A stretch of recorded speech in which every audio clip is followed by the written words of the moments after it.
intro. Y'all ain't ready for this. The disrespect is real. I don't give a fuck. I'll do it again. I'm not above it. I am that snake bitch.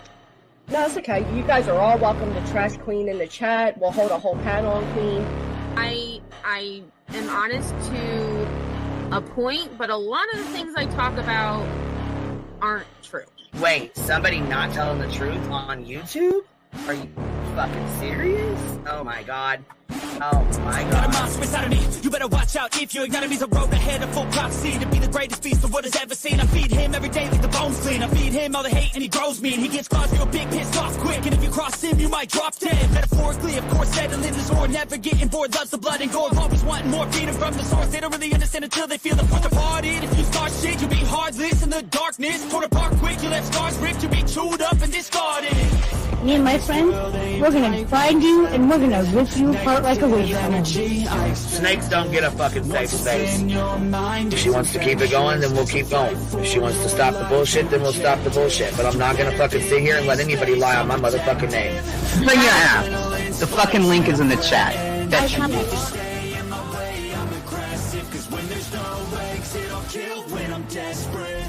Oh, loose booty, wet panty looking ass boy. Replay that, Queen. Her name is Queen. It ain't really so much Queen. Queen B. Queen B. Queen B. Okay, there. Queen B. Queen B's money. Queen B ain't got no money. Queen B. She always fucks some shit up. I don't know why PJ doesn't get his ass on a motherfucking leash and get his ass under control. Fuck. Better than never. I can feel my heart rate, adrenaline pressure. It's stormy weather, lightning, thunder, pouring weather. Yo, I'm a go-getter. Try to do it like me, but I do it better. I got a mind that's clever. The beast inside is competitive as ever. I'm conscious, my subconscious, an accomplice to me. I promise the darkness I can honest believe. But don't cross me, I might lose control of the lost beast. He's locked away inside with the key control by fight or flight. And I haven't brought it public, you know why? Because someone that I was fucking close to is in the middle of a goddamn lawsuit. How do I get my hands on your stuff? Because I need something to clean these titty broads. My dove is just not doing it.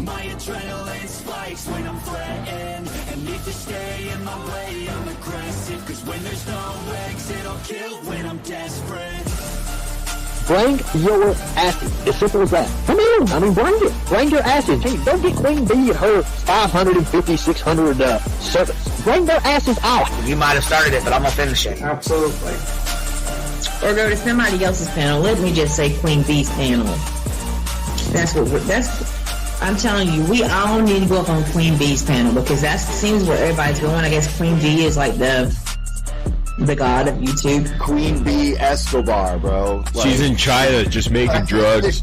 You know, I run the cartel on the YouTubes. I run the cartel here. You know what I mean? Like, because that's what boss bitches do. Exactly. Beefing with the Queen Bee because I heard the stinger sucks. This lady Queen Bee with the lip ring is innocent. You two weirdos are being weird. No, I know who this is. You're the lady that was on Molly Go Lightly. No.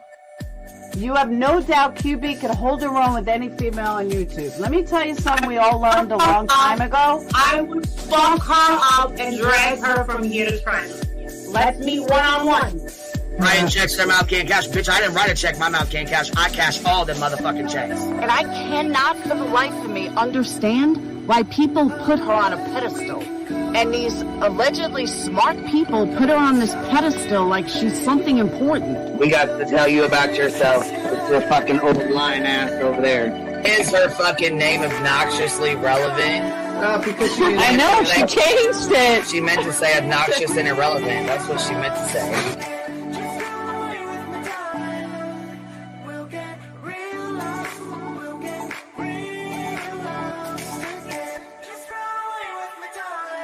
And coincidentally, it sounds exactly like Queen Bee's voice because, as I've always thought, Queen Bee is using some sort of slight distortion on her voice when she broadcasts. Exposed! Queen Bee exposed! Oh my god, exposed! Oh my god, bitch. Did they get that Dugan? Said they get that Dugan. that shit Chronicle of Machete. You better fucking shut your mouth with that. Bro, stop. Wow. What in the hell? Someone told Queen Bee that you said it was her hacking your emails. What the hell is wrong with people? Right? Take your ass to bed. It's fucking past your bedtime. Go on now. Right? Why you gotta be crying? Motherfucker killing the vibe, bitch. Take your ass to bed. Boston, no, I'm not capping at all. I'm telling the whole truth. Good, right? Anyway, guys, I'm gonna skedaddle. You know me, skedaddling away. See you guys. Pumpkin. I love you too. Alright. I despise you, Boston. Whatever.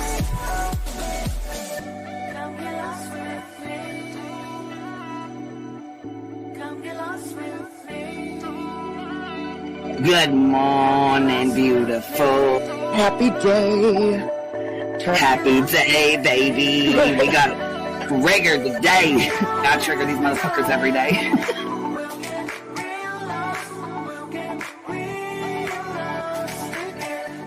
Baby Jesus showed us that, you guys. I swear to God. I know that's right, because you just stood right on that shit. Yes, I did. Baby Jesus was like, look here. Yeah, fuck the pause. Pause for the cause. Fuck that pause. I'm just trying to be a better person. I know it.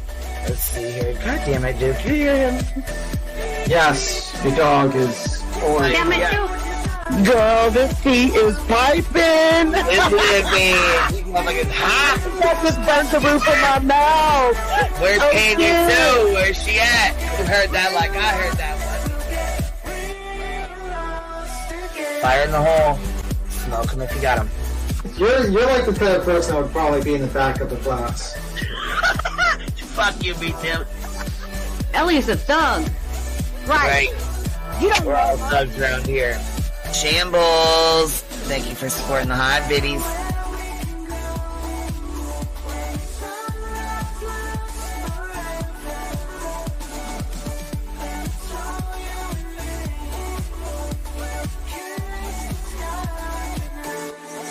Y'all wasn't ready for that, was you? Wait, I wasn't, bitch. I was not. I wasn't even close to ready for that shit. Alright, I love you, baby girl. I'm gonna jump off. I love you too, baby doll.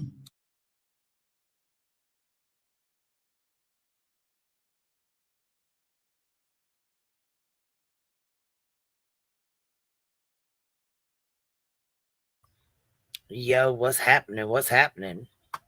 Lots happening for certain characters in the story. Holy fuck. Yeah, I was gonna say, This is a bad week for Mr. Glare and Mr. Turtle Boy and Karen Reed. This is a very bad week. The whole clown crew, they're gonna be super upset, damn it. Phones are getting huh? Yeah, I was, Grant, we kind of laughed at Grant saying that there's going to be a RICO charge or some shit. And I'm like, well, maybe Grant wasn't so crazy after all. Yeah, because these are some juicy little documents here. Holy fuck. They were talking a hell of a lot more than they claimed to be. Yeah, I've got up to page 25 because I'm reading detail, I'm reading articles, and I'm just sitting here, my mouth is open in shock. Like you have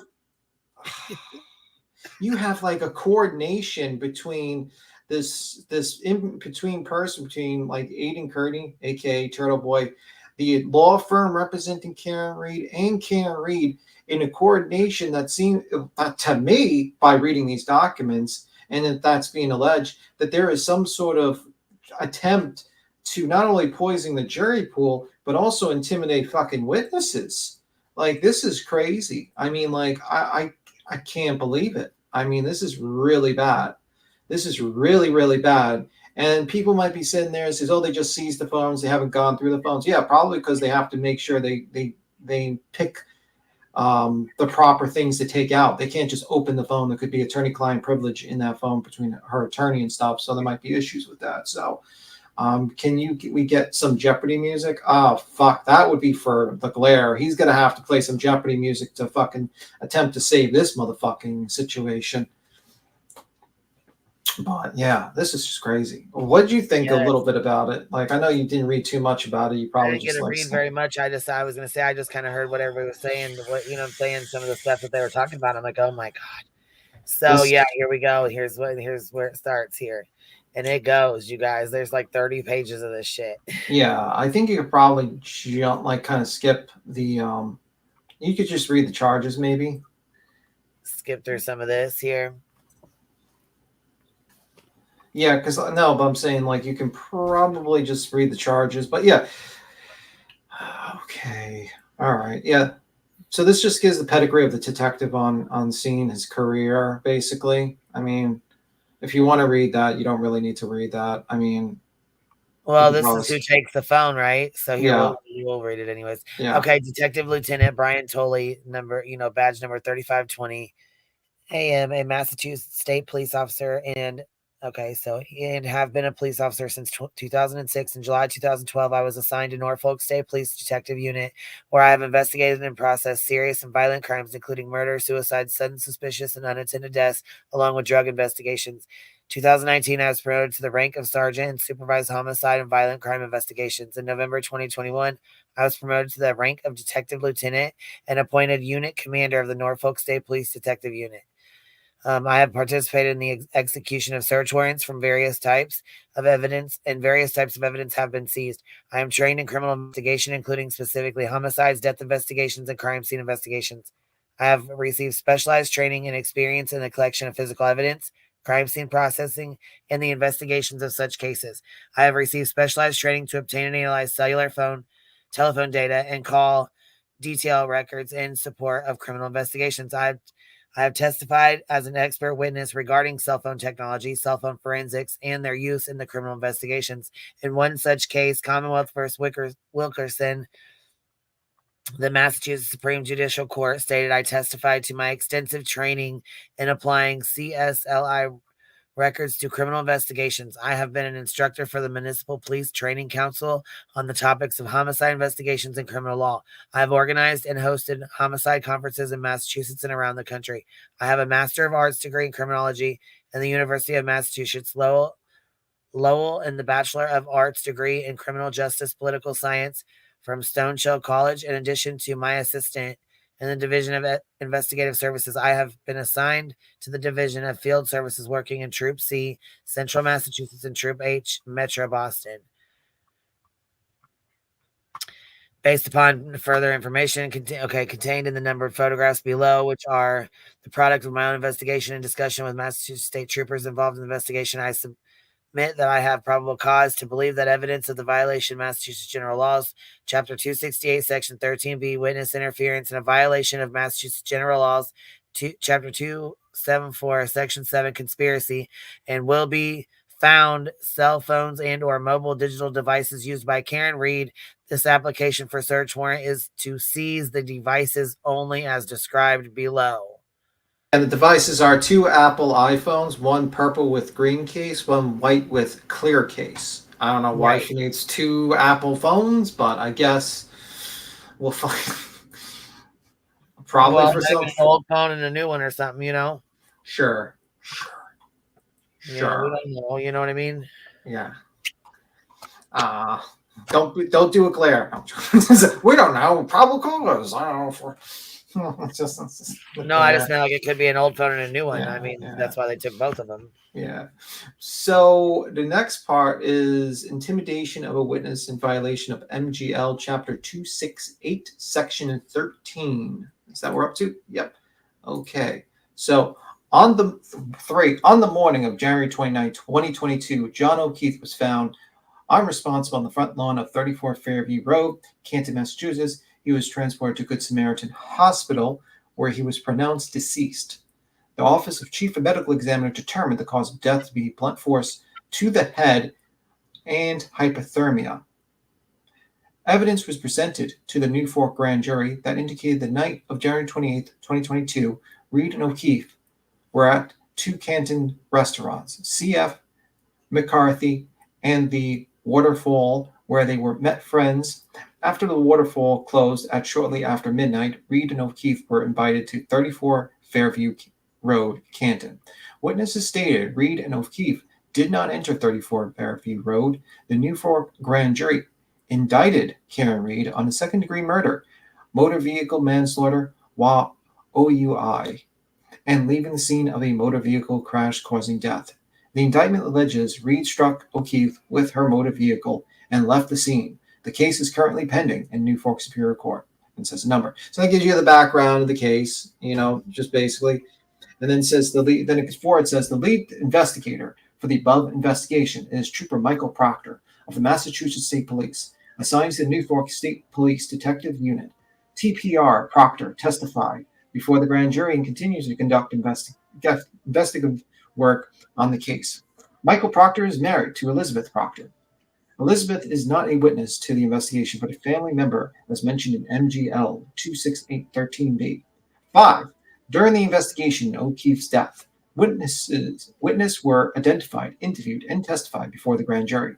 These civilians witnesses were with O'Keefe and Reed in the hours leading up to O'Keefe's death and discovery on January 29th, 2022. The witnesses include A. Matthew McCabe, interviewed by investigators. Matthew was with O'Keefe and Reed at the Waterfall restaurant before O'Keefe's death. Observed an SUV, believed to be Reed's, in front of 34 Fairview Road and testified at the grand jury. B. Jennifer McCabe, interviewed by investigators. Jennifer was with O'Keefe and Reed at the Waterfall restaurant before O'Keefe's death. Observed an SUV, believed to be Reed's, in front of 34 Fairview Road. Was with Reed when O'Keefe was found unresponsive and testified at the grand jury. C. Brian Albert, interviewed by investigators. Brian was with O'Keefe and Reed at the Waterfall restaurant, homeowner of 34 Fairview Road, and testified at the grand jury. Julia Albert, wife of Chris, interviewed. I should have said D. Julia Albert, wife of Chris, interviewed by investigators. Julie was with O'Keefe and Reed at the Waterfall restaurant before O'Keefe's death and testified at the grand jury. E. Chris Albert, husband of Julie, first interviewed by investigators on February 10th, 2022. Chris was with O'Keefe and Reed at the Waterfall restaurant before O'Keefe's death and testified at the grand jury. F. Cullen Albert, interviewed by investigators, son of Albert and Julie Albert. Son of Chris and Julie Albert. G. Juliana Nagel, interviewed by investigators. Juliana was present at 34 Fairview Road when people were arriving from the Waterfall restaurant and observed the SUV believed to be Reed's parked in front of 34 Fairview Road. And this is just highlights the witnesses because obviously these names are going to be more important later on. Because, for instance, Cullen is the 17-year-old that was accused by, Karen Reed's team and Turtle Boy of basically getting mad and beating up O'Keefe. Then you got the dog, Chloe, obviously the dog. And then you got the, Brian. I think they alleged Brian. And all these three, their thought process is that these names will eventually, what happened is that these people are being accused of beating up O'Keefe and then disposing of the body or disposing him in the front yard. And that's why these names are kind of going to be important. Jennifer McCabe's also his name's going to come up a lot, so it's kind of important to know these people. I'm surprised they didn't name Higgins. I don't know. I think Higgins was in the house too. He's an ATF agent. He was also in the house. I don't know why they didn't mention him as a witness, but anywho, I guess he didn't testify at the grand jury. Interesting. 6, and I'm not sure. I just don't see it here. It's weird. I don't see it there. Let me see. Hey, everybody. I was hoping we would cover this. Yeah, it's going to be very interesting. So, in an April 2023 motion filed by Reed's defense attorney, quote, defendant's motion for order pursuant to Massachusetts R. Crime P.17 directed to Brian Albert, Verizon, and AT&T alleges police misconduct and a conspiracy among the civilian witnesses to frame Reed for the death of O'Keefe. The motion calls Brian Albert a suspect and Jennifer McCabe a conspirator who took calculated steps to purge her phone of this inculpatory evidence. Let me see, let's just look that up because I am not that smart sometimes, guys. Need to look that up. What that means? Inculpatory evidence. Yeah, intending to incriminate or inculpate. Okay, thank you. Sometimes I gotta look it up. Sometimes I don't know everything. Well, anyway. 7. A local blogger, Aidan Kearney, has adopted a defense claims. Kearney runs a series of websites and social media accounts under the name, quote, Turtle Boy. The social media accounts include TV News, X, formerly Twitter, 33,800 followers, Aidan Kearney, at Dr. Turtle Boy, X, former Twitter, 50,000 followers, Turtle Boy Facebook, 37,000 followers, and Turtle Boy Live, 48,000 subscribers. Kearney refers to his followers as, quote, Turtle Riders. I can't believe he has all these fucking subs, to be honest with you. This is fucking nuts sometimes. And Daddy Turtle, and they call him that too. Daddy Turtle, Dr. Turtle, fucking nuts, ain't it? Yeah, fucking nut jobs, man. Jesus Christ. I would never want to be known as a turtle rider. That sounds so weird. Do you imagine Glare calling him Dr. Turtle or Daddy Turtle? He calls him Daddy Turtle. It's Daddy Turtle. Daddy Turtle, can I talk about this case? I need some money. Clubber's hungry. Clubber needs some more food. I need more coffee and cigarettes. I smoked all my cigarettes during my debate with B. Tim. And I drank all my coffee. I don't know. He went up and was bitching on, stank booty ass over there, Appalachia's fucking panel. Oh, what was he complaining about? I don't even watch her. You know what I mean? Like, she reviews something I don't even understand why she reviewed. I don't know if she's so fucking pissed off that I didn't share it on JP's live stream. She's fucking pissed. Oh, okay. But like, I can't believe I thought he was. But this is a intermittent. We're going to continue reading docs. But I thought he was supposed to be away from the drama. Why is he jumping on drama channels to save face? Talk about you. Yeah, talk about me. I mean, like, I thought you were true crime.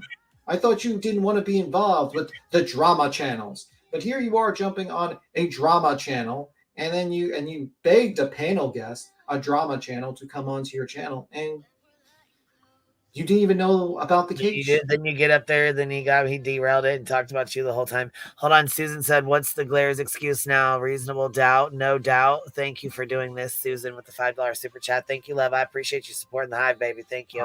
I'm sure he's going to make up something. He probably wouldn't even understand these notes. To me, it's very clear that what are they presenting? They're basically stating, they're setting up so far, but by me reading this document beforehand, it's painting a clear picture of actions directed by Karen Reed's camp, the lawyer and Karen Reed, using a third party to use fucking Turtle Boy to harass people so that they don't testify. It sounds like it. It really, really paints that picture. And it's kind of crazy if you think about it. Because I think if they actually find, they already have 2 witnesses that are going to testify, but she's screwed. She's absolutely screwed if they get. Look at what Teresa says. What's Teresa say? Is he called Turtle Boy because he's not circumcised or something? Oh my God, no. Oh no, oh my God. I guess we can't really answer that. I don't know. I have no idea. Some people might know, but I wouldn't know. Maybe, I wouldn't know. Someone might know. Beginning on April 18, 2023. Oh, this also highlights that he lied. Because if you go to actually, they say they don't actually have any communications in this period.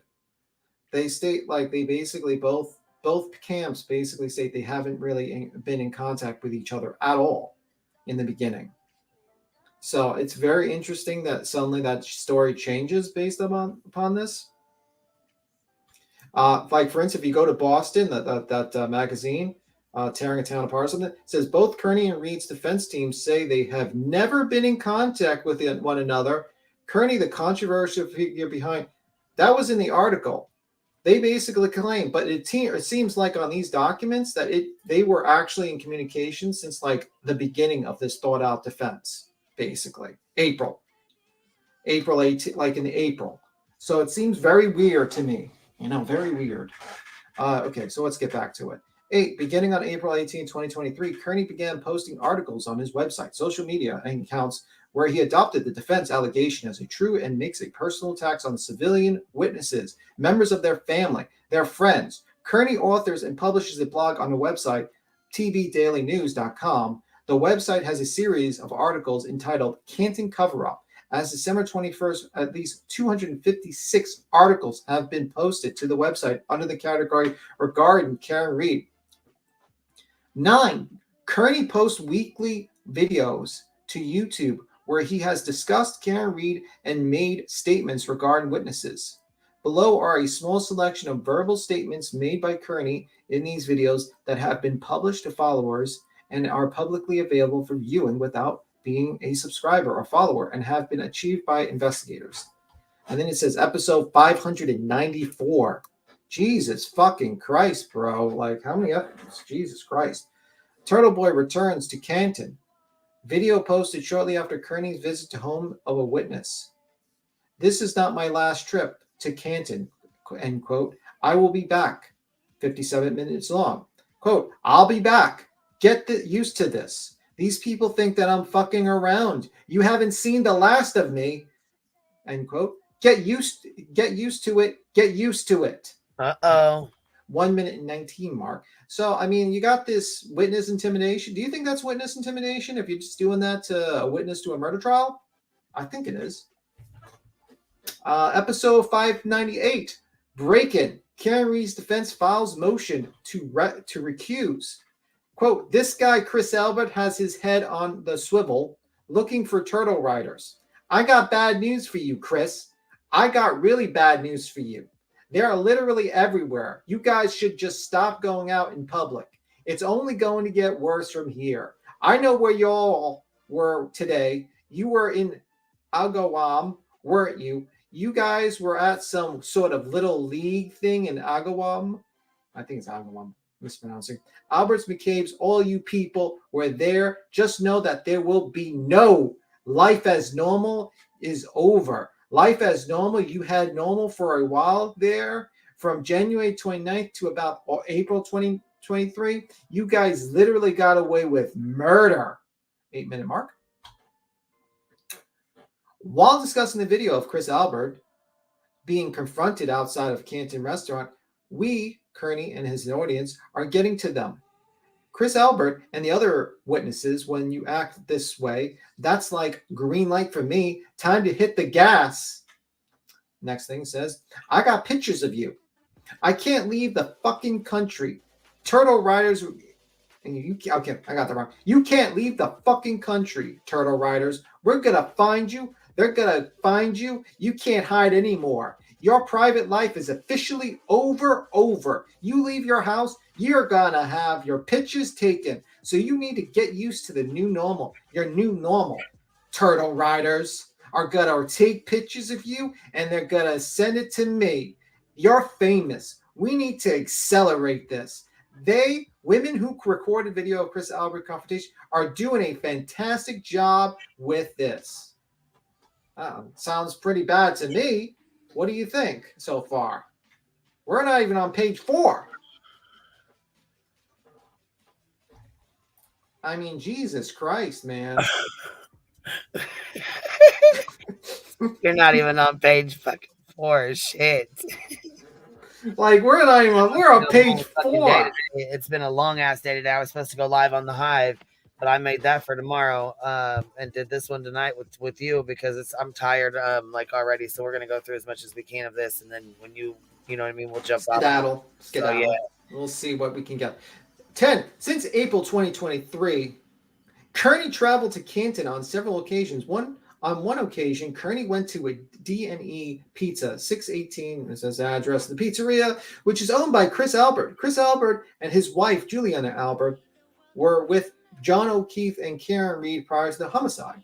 Chris has been interviewed by investigators. During the visit to D&E Pizza, Kearney confronted Chris. Kearney later stated on the video posted on YouTube for followers to confront Chris Albert, order food from D&E Pizza with the intent of not paying for the food and harass. Chris Albert stated he had a vast increase in number of telephone orders not picked up or paid for since Kearney made these statements on YouTube video. See, that is tortious interference with the business, sir, and you've just opened yourself up to that, Mr. fucking Turtle Boy, you fucking idiot.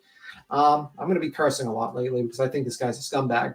But yeah, that's pretty bad that a YouTuber is harassing. Like, that doesn't seem like news to me. That doesn't seem like First Amendment to me. That seems like harassment of a witness, intimidation of a witness to try to ruin their business, to intimidate them. And it seems like that's being directed by a certain group of people, like Karen Reed and her lawyer and stuff like that. It seems like, you know, they know how bad this guy is, and none of them has, like, attempted to say, hey, man, you can't do this. You can't harass witnesses like this. We have a court case. Just report on the news, Mr. Turtle Boy. Just tell what's going on. Don't go to people's fucking pizzerias and do that. Well, maybe we'll find out. Maybe they did. Maybe they said that. Most likely they didn't. That's what my opinion is. 11.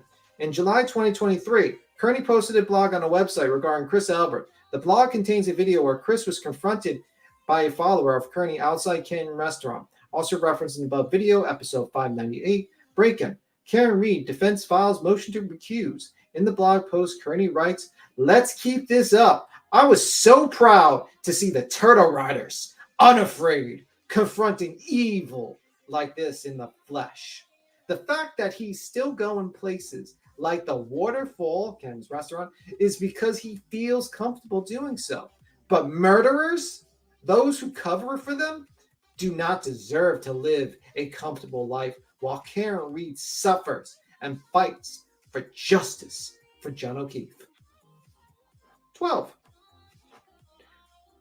On June 13, 2023, Kearney broadcasted a live YouTube video, episode 590, which is currently posted on his YouTube page. During the broadcast, Kearney displayed call detailed records of Jennifer McCabe from the day O'Keefe was killed, which included phone numbers, names associated with the phone numbers. These recorded records had previously been attached to defense motion filed to Commonwealth versus Karen Reed, called Julia Albert, Chris Albert's wife, and left a voicemail messages. Julia stated, person claiming to be Kearney called from the phone number, and Kearney left the following voicemails. So you see that he got this document and he starts harassing this woman. That's very interesting. I also wonder how he got that document. Just a thought. Hi, Julie. And this is him leaving a message. Hi, Julie. This is the award-winning journalist Aiden Curtin calling from Turtle Boy Daily News. Just calling to ask you a few questions, that's all. At the board selection meeting a few weeks ago, you looked great and extremely happy in the front row and extremely comfortable that you wanted to be there. So I just want to ask you just a couple of questions. I'm reading a police report right now from February 10th, 2022, which Michael Proctor says he interviewed you and introduced himself for the first time, which confuses me a little bit because it seems that your family has known him for quite some time. I was wondering how your son Cullen, who was at 34 Fairview Road the night that John O'Keefe was murdered, ended up in a wedding party with Trooper Proctor and Trooper Proctor's sister before he was actually a trooper. And I wanted to know, who did you guys meet? And did you guys just forget about each other over time that you had to be reintroduced again? But what I'd really like to know is if you were in the Canton High School class of 1994, how the hell did Jen McCabe win Best Looking? Were they using Dominion voting machines? How did that happen? How does that hurt your self-esteem to know that you were in the same graduating class as Jennifer McCabe and she got Best Looking? How do you cope with that? Do you need a therapy? That has to hurt your feelings, right? Because that would just devastate me if I lost a horse face. If I lost to a horse face, so give me a call back when you get this, and we'll talk soon. Bye. So I mean, like, I don't know how that covers under journalism. I mean, the first half maybe you can argue is a journalistic inquiry to see what was the relationship with the family, but the other half seems to be insulting and just being a general asshole and a harasser of a witness to a murder trial. And also kind of a stalkish threat, talking about how I see you and stuff like that. I don't know if that's covered in the First Amendment. Do you think that's covered in the First Amendment? You know, do you guys think it's covered in the First Amendment, that line? I don't think it's covered in the First Amendment. What do you think? No, I don't think it is. I mean, what would you do if someone actually called you up and did this to you, Queen? And said they knew where your kids were, they looked at you where your kid was, they took pictures of you, they started calling you ugly in the phone, stuff like that. What would you do? Well, I mean, I've dealt with some of that on here. My kids were doxxed. They were put on videos. They were put up on Betty's channel. That, I mean, all that already happened to me. Yeah, it doesn't sound like First Amendment to me. It sounds like fucking bullshit and Doxing, harassment. fucking bullying is what it sounds like. Yeah. And imagine having that done by quote-unquote award-winning journalist. By the way, his question sucked as a journalist. You probably don't want to actually tell them that you know this stuff before you interview them. Kind of a dumbass move to do, but whatever. 13. Chris Albert stated he received a phone call from the phone number, and he gave the phone number. On June 19, 2023, Albert did not answer the call. The following voicemail was left. Yes, Chicken Parm Charlie. This is award-winning journalist Aiden Kearney calling you back. You messaged me on the night of April 17th when I first wrote the story about your son being involved in the death of John O'Keefe. You said it was unfortunate that I was going to write about that, and I have not heard back from you yet. So I'm still following up on that. I'd also like to know about a report that I'm reading right now in which Trooper Proctor claims that he was formally introduced to you on February 10th, 2022. I'm a little confused by that because we have pictures of your family with Trooper Proctor dating back as far as, I believe, 2011. If not further. So did you guys both have amnesia that day that you needed to be formally introduced? Do you often need to be introduced to people that you have known for a long time? Do you live perpetually in Groundhog Day?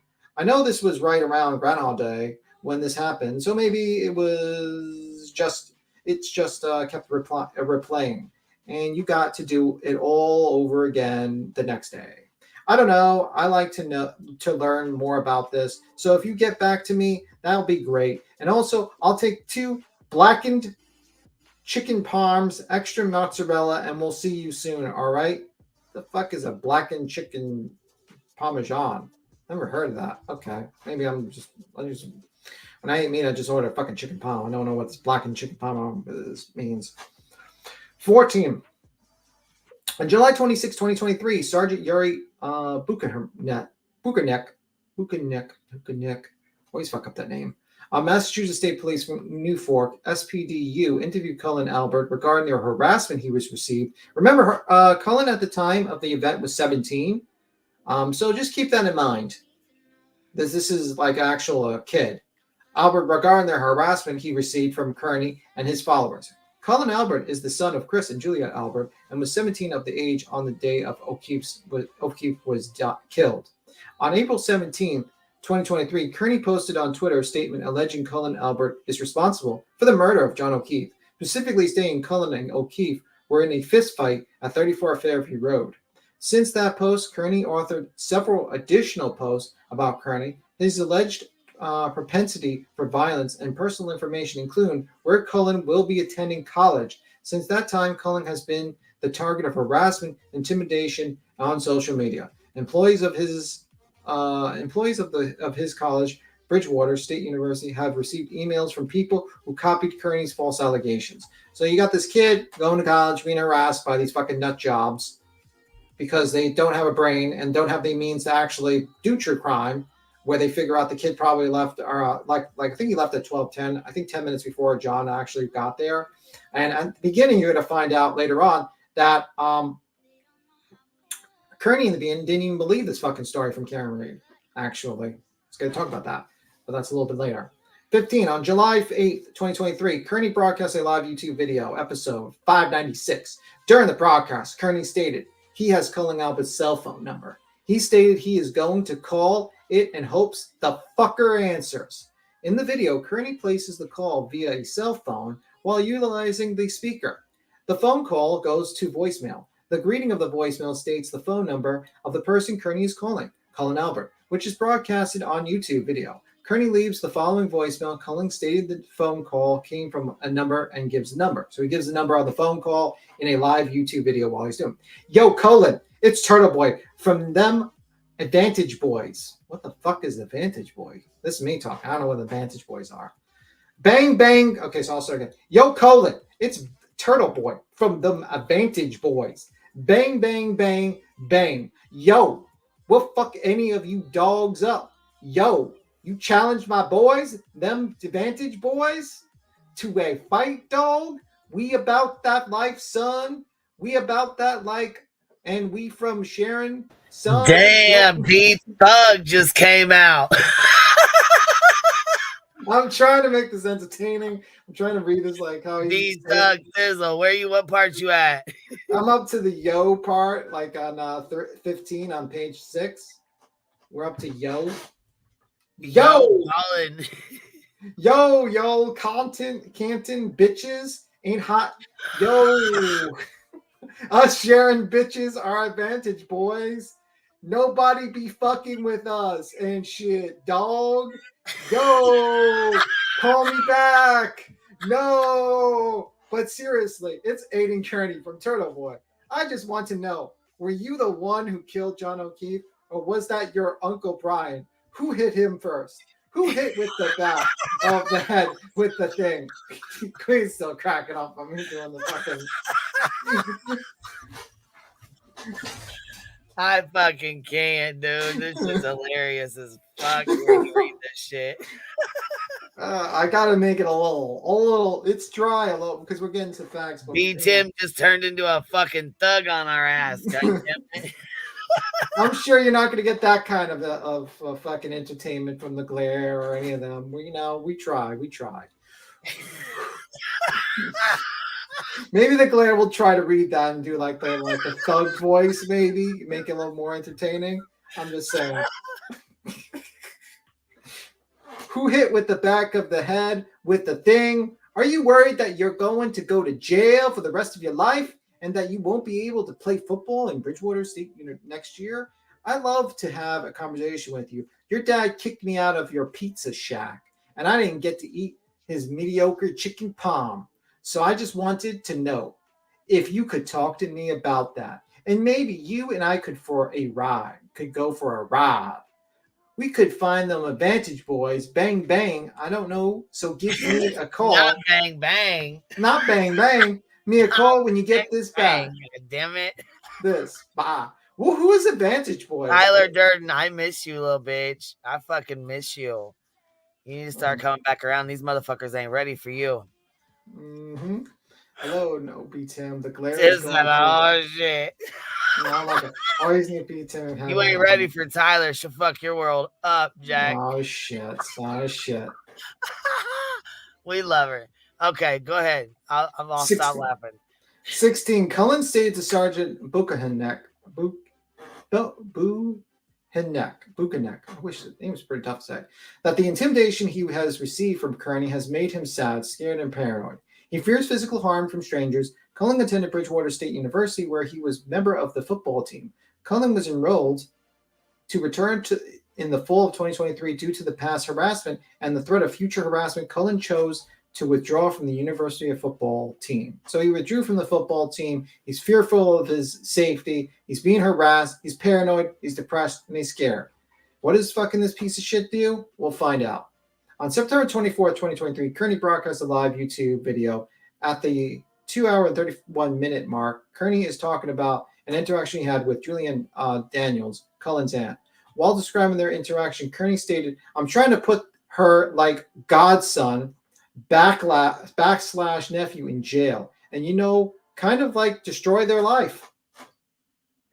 Seems like a little bit different than a journalist. Is this guy still being claimed as a First Amendment journalist? Is this like freedom of speech? Is this like, good thing that this guy's doing, that he's trying to destroy people's lives, harass them, fuck with their real lives? This is just putting down the bases. So imagine this. I need you. I'm gonna need to clip that shit. You're gonna clip it? Read it again. Especially when we're gonna have to read that when we're in a bad mood. Just like play that whenever you're sad. We need a good laugh, dude. Oh my god. But like getting back, can you imagine that this guy is talking to Karen Reed's attorneys, Karen Reed being given information, and this guy is doing harassment and trying to destroy witnesses' lives so that they don't testify? Sounds like witness intimidation to me. And I think Karen Reed's probably going to get charged. And I think like his lawyer, I think there's smoke. When there's smoke, there's fire. Someone should be looking into that shit. Kearney has targeted Jennifer and Matthew McCabe with many harassment, intimidating statements and acts. The McCabes were with O'Keefe and Reed in the hours leading up to O'Keefe's death and were present in 34 Fairview Road, Canton. Reed's defense attorneys have alleged that McCabe have lied to investigators and have conspired with other witnesses to frame Reed for murder. Kearney confronted or harassed McCabe as a result. 19. On June 6, 2023, the McCabe traveled from their residence in Canton to Billerica, Massachusetts, to attend a sporting event where their children were participating. Kearney learned the McCabes would be in Billerica. Kearney, whose Massachusetts driver's license has an address of traveled to Billerica, confronted the McCabes, and posted the videos of the interactions online. Kearney would later write a blog post about the interaction where he stated, Jen and Matt McCabe do not deserve to live a normal life and pretend that they weren't involved in murdering a Boston police officer.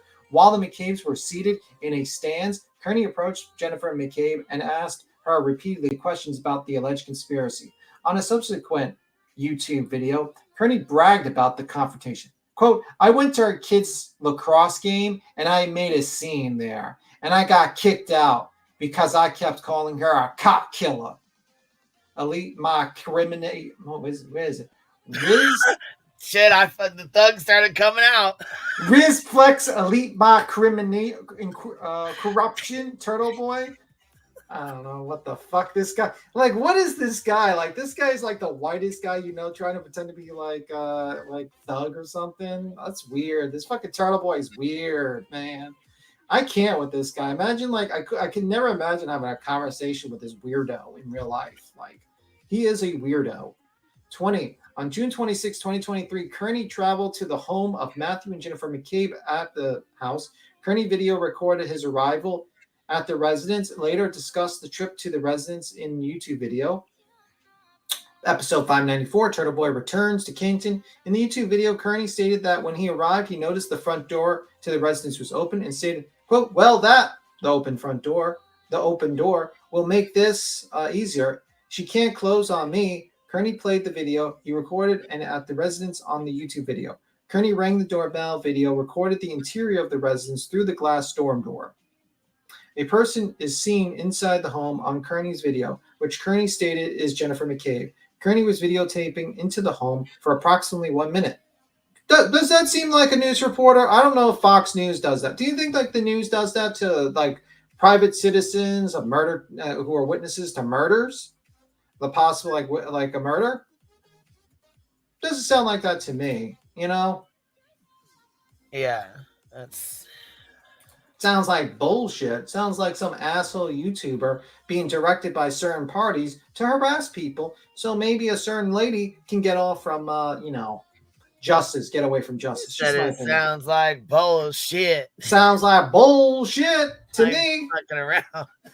Sounds like bullshit. I needed these fucking laughs. Holy shit, this is good. We got to make it dry. We're reading documents. We're kind of going through the documents, so we got to be a little. We got the way he's talking though, it's killing me. Here's another paragraph. I can't wait. Let me go. Look, I got to go get a Mountain Dew for this one because I know I'm gonna crack the fuck up. Look at this. There's a long one right here. It says, "You killed John O'Keefe, you worthless piles of shit." Oh my god! I should probably read this one because it's got a million fucking. Oh, okay. I'll let you take over from 21 to 23 if you want to read. No, you go right ahead. I got to go to the bar. Okay. No, you go right ahead. I'm enjoying 21. Sergeant Buchanek interviewed Jennifer McCabe on January 24, 2023 regarding the harassment and intimidation. Jennifer McCabe upset and stated she is concerned for her safety, well-being of her juvenile children. She stated her children are upset, embarrassed, and angry at the false accusations Kearney has been broadcasting. She stated the children are afraid to be at their own home. Jen later told Sergeant Buchanek that Kearney repeatedly keeps showing the pictures of TPR Proctor at a cookout and misidentifies children in the photo as her children. She stated Kearney has shown one of the children at her first communion and a family photos. Jennifer stated her 15-year-old daughter is being recognized and photographed in public, which terrifies her daughter. Wow. So there's weirdos, full-grown adult weirdos taking photographs of 15-year-old little girls. There is a word for that, guys. You know, in my perfect world, those people would be tossed in motherfucking volcanoes. If you have a bunch of adults taking pictures of 15-year-old girls in the street, yeah, that's a weirdo. That's pretty weirdo stuff. Like, really. People need to be checked. Like, you turtle riders, you cult fucking followers think that it's appropriate to take pictures of 15-year-old little girls. Yeah, you'll end up in the volcano if I ran things, you fucking weirdos. I'm just saying. 22, on September 20, 2023, Kearney broadcast a live YouTube video, episode 615. During the video, Kearney repeatedly stated that Jen McCabe killed John O'Keefe. At the 154 mark in the video, Kearney stated, "I'm saying this as a matter of fact." Well, that would make very good for the defamation lawsuit that you're going to get, Mr. fucking Turtle Boy, when they read this quote. I'm saying this as a matter of fact that Jen McCabe participated in the killing and planning to kill and cover up the murder of John O'Keefe. I am saying that. That is not my opinion. I can't believe he said that. That is not my opinion. He states this as fact. Right. Oh my God. He's so fucked. He's so fucked in the lawsuit. They just need to read that and that's over. That's done. He's fucked. He's financially fucked, like fucking Ryan Upchurch says. You're now financially fucked. Like, he is completely fucked. Like, he just accused a person of murder, harassed them, did tortious interference. You're fucked, bro. If she decides to hire, she can hire literally a fucking lawyer from just graduated law school, and they'll win the case against you. It's just so fucked. I might be able to win the case, and I'm a fucking idiot. I might just go in there and just fuck up the entire paperwork. I think even B3 might win this one. Like, anyone can win this case that he could sue you with for. Like, you would have to be a complete moron. So the only person I think would not be able to win a defamation case against Turtle Boy is the Glare. So anyway, let's continue, because he's a moron. That is not my opinion. Later on in the video, Kearney displayed a sign on the lawn of Jennifer McCabe's sister in Canton states, quote, "You killed John O'Keefe, you worthless pile of shit, and I'm going to find you, motherfucker. I'm going to find you. Just know that. You want to fucking dance? We can fucking dance. I didn't know who you were before this. I thought you were Jen's lesbian sister or some shit. I didn't know shit about you. No, now we know all about your son, Tommy. Tommy, the lacrosse coach. I believe at Canton High School, right? Yeah. Woo! We can talk about Tommy too. We can pay Tommy a visit too. We're going to go after you. You're going to get the whole fucking deal now. All of it. Allie McCabe, she can get it too. They can all get it. I just want to make it sound psychotic, because this is what a psychotic person would say. Oh, they're loving the dramatic reading. This is what a psychotic person would say, okay? We have all left the second generation out of this for a bit, but that's over, except for Brian Albert Jr., because he looks functionally R-word. But besides him, the rest of them, they're gonna get it. They're all gonna gun it. That doesn't make sense. They're all gonna get it. Kathleen Albert, we've got some questions for you. Show up at another Bridgewater State football game. I dare you. Daddy's coming to town. These people make me sick. Okay, we'll go to the next one. Oh, B. Tim's about to lose control. Just love it. All right, yeah, I'm just making sure. It's like I just want to make the emotion of a psychotic, crazy person who would write this, because only a psychotic, crazy person would fucking say this to people who haven't been arrested, haven't been really have any evidence against them, and accuse and attack their children and their jobs and their colleges, and take pictures of 15-year-old little girls in the street, and have a group of these crazy motherfuckers running around doing this. And anyone that supports this behavior, you're a fucking whack job too, by the way. Anyone that supports taking pictures of 15-year-old little girls in the street, you're a fucking whack job and a weirdo. And I would not want to be in the same city as you.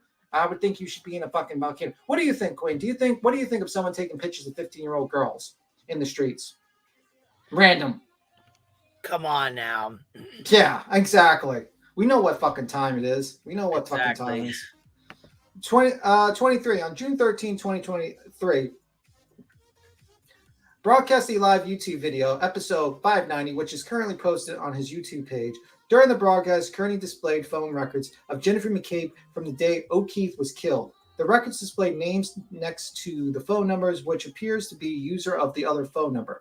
These records had previously been attached to unredacted defense motion filed in Commonwealth versus Reed. During the video broadcast, Kearney cold calls the phone. The numbers with the names associated in the process. Kearney called a work cell phone. TPR Proctor. TPR Proctor stated the phone number that made the call was so-and-so. Kearney left the following voicemail. Hey, Trooper Proctor. This is award-winning journalist Aidan Kearney calling. I'm calling to talk to you. I do have some questions about you. I have a lot of questions, actually. For starters, why didn't you tell me one before during the investigation that you were good friends with Albert's family? Why did you, in your report, say that you were introduced to Chris Albert on February 10th when you have known him for more than a decade prior to that? Why did you lie about what time you towed Karen Reed's car? Why did you intentionally misspell the names of several key witnesses in your report? You know, I'm just wondering about all those things, and maybe you and I can meet up for coffee. Boy, do I have a lot of questions for you. When you were inside Fairview Road that night, or that morning rather, why did you stay here for 4.5 hours? What did you guys talk about? And why were you descending the stairs with John O'Keefe's phone in your pocket? Wait a minute, he's talking to Proctor with this? What the fuck is he talking about? Now he's accusing Proctor to be there at that particular time with this message? How fucking stupid are Turtle Riders where they don't even listen to the fucking callback? Wait a minute, Proctor wouldn't be there in the murder? What are you guys talking about, Mr. Turtle Boy? Turtle Boy, you're a fucking idiot, by the way. I'm glad you're behind bars, by the way. This is just me talking. With John O'Keefe's phone in your pocket. So give me a call back, ma'am. We feel like you and I have a lot of catching up to do.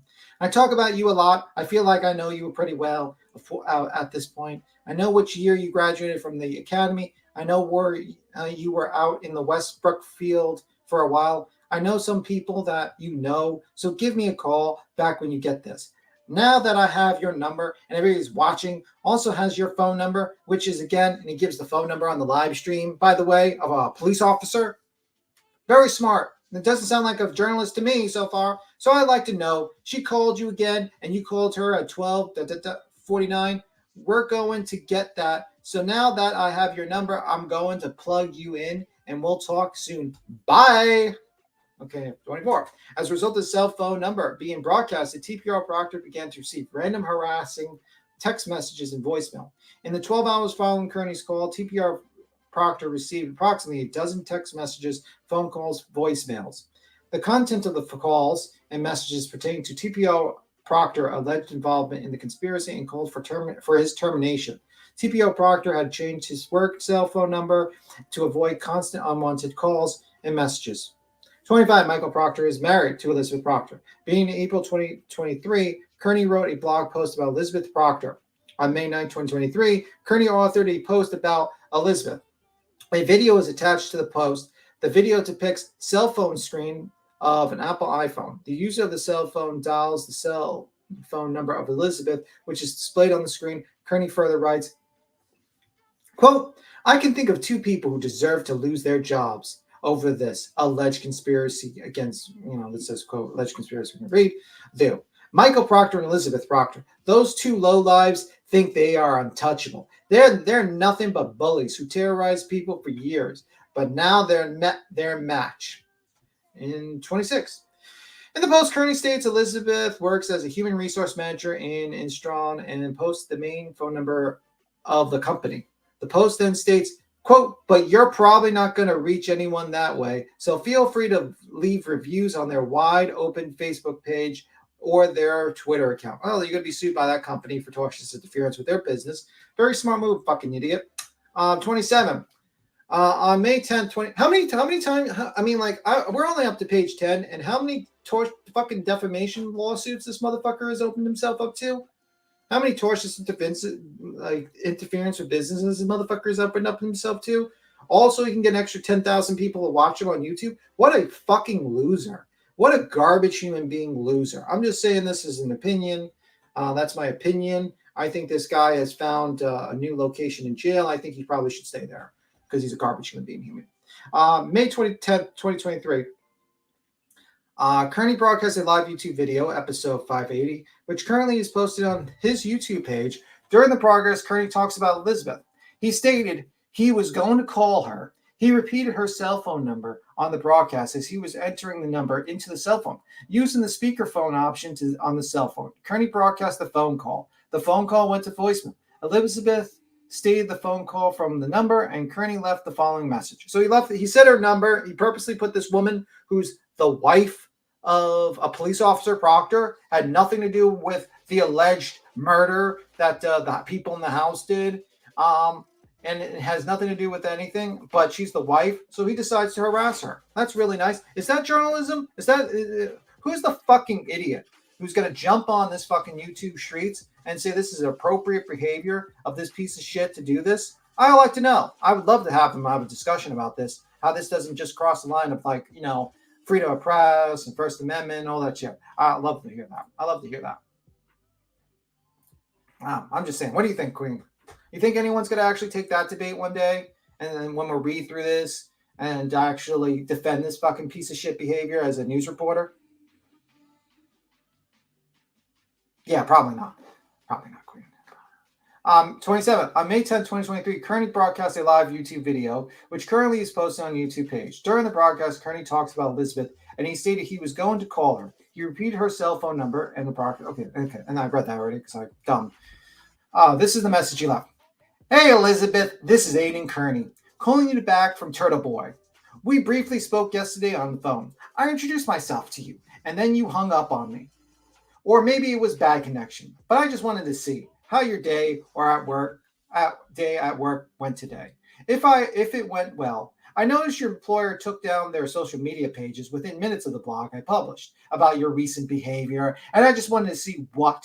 Is it awkward? Were you afraid to go in? Just tell me about your day and why, because that's the part I don't understand, is that you seem to be okay with calling other people's workplaces and interfering with their ability to make a living for themselves. But when it happens to you, maybe it's not so fun, not as fun. Maybe it's not as fun. Do you like that? That's what I want to know. Did you like that? Because you've been doing that to a lot of other people. And do you think it's fair that it happened to you, dear? Do you regret it? And what's your scumbag husband up to right now? Are you going to visit him in prison? Do you think they'll have cordial visits? Give me a call back when you get this and we can chat some more. Bye, girl. 28. Following the phone call, Kearney accessed the social media accounts of the company that she works for, laughed as he stated the pages were taken down and stated, quote, Turtle Boy effect, oh God. Both Michael and Elizabeth Proctor stated they have felt harassed by the acts of Kearney. I agree with them. They are being harassed. I would argue witness intimidation, actually. 29.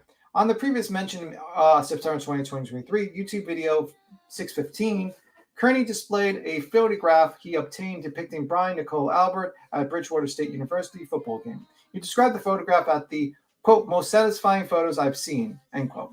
The photo depicts Brian and Julie Albert hiding their face while a group in front of them in the stands take photographs. Kearney later stated, this is how they live now, like rats. This is the end. This end when they go to prison.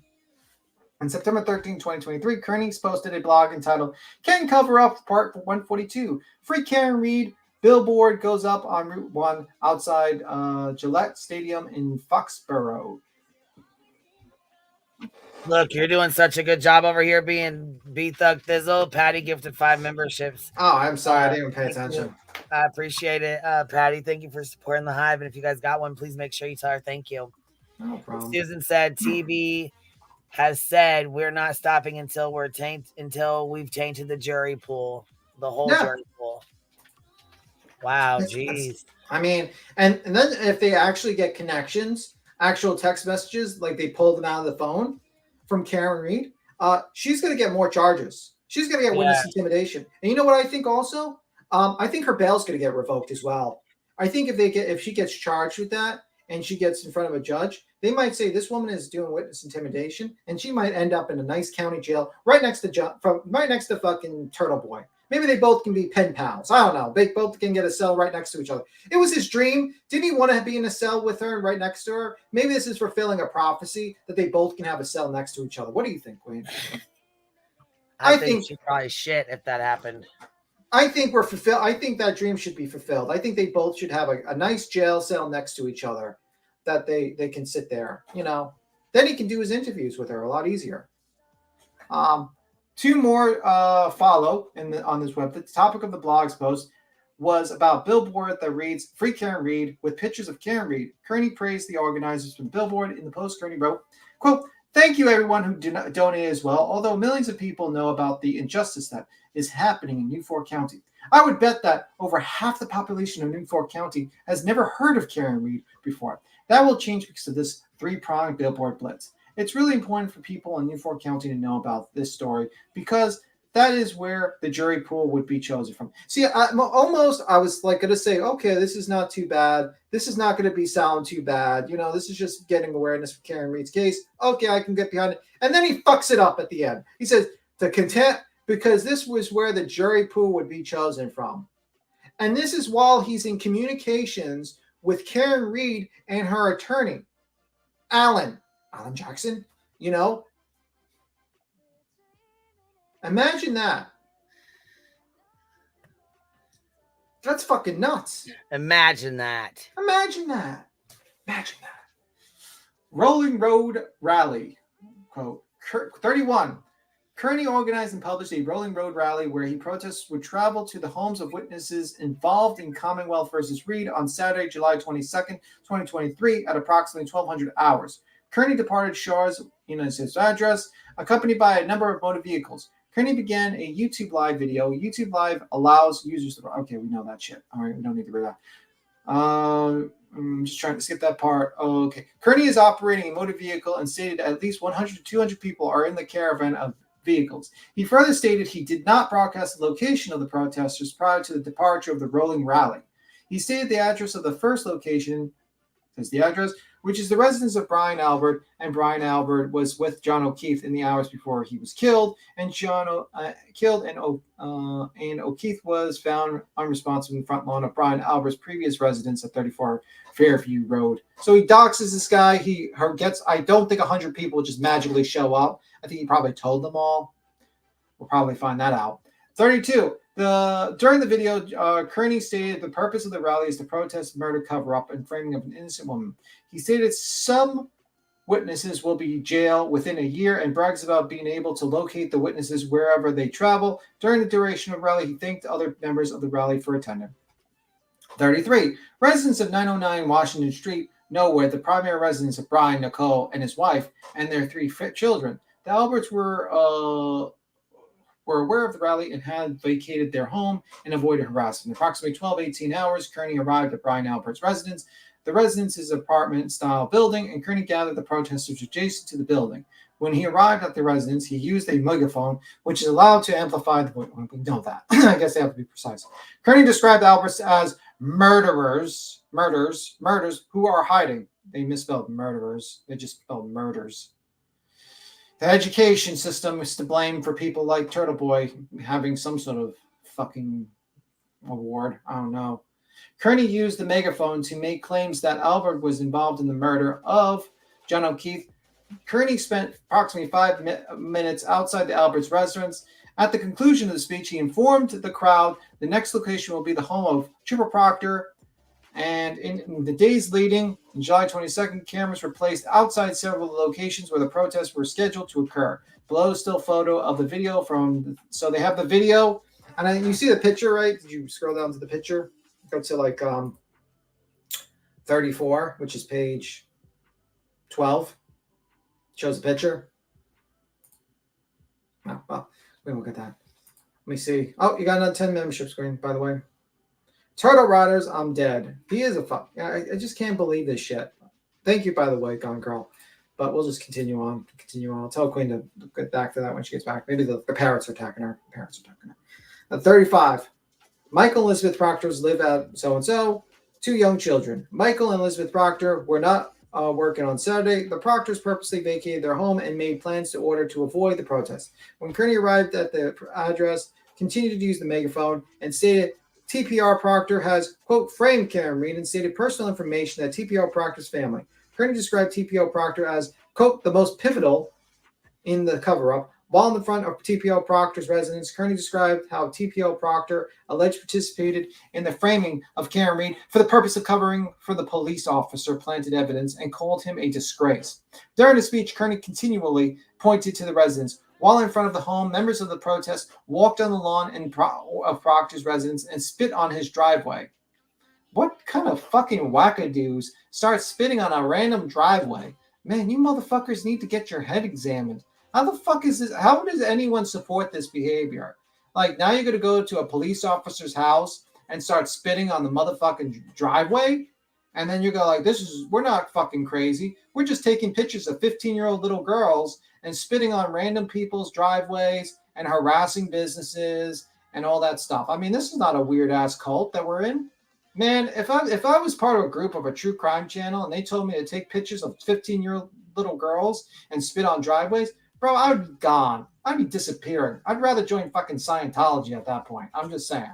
Because it's the same fucking weirdness at that point. You might as well join Scientology if you're doing that.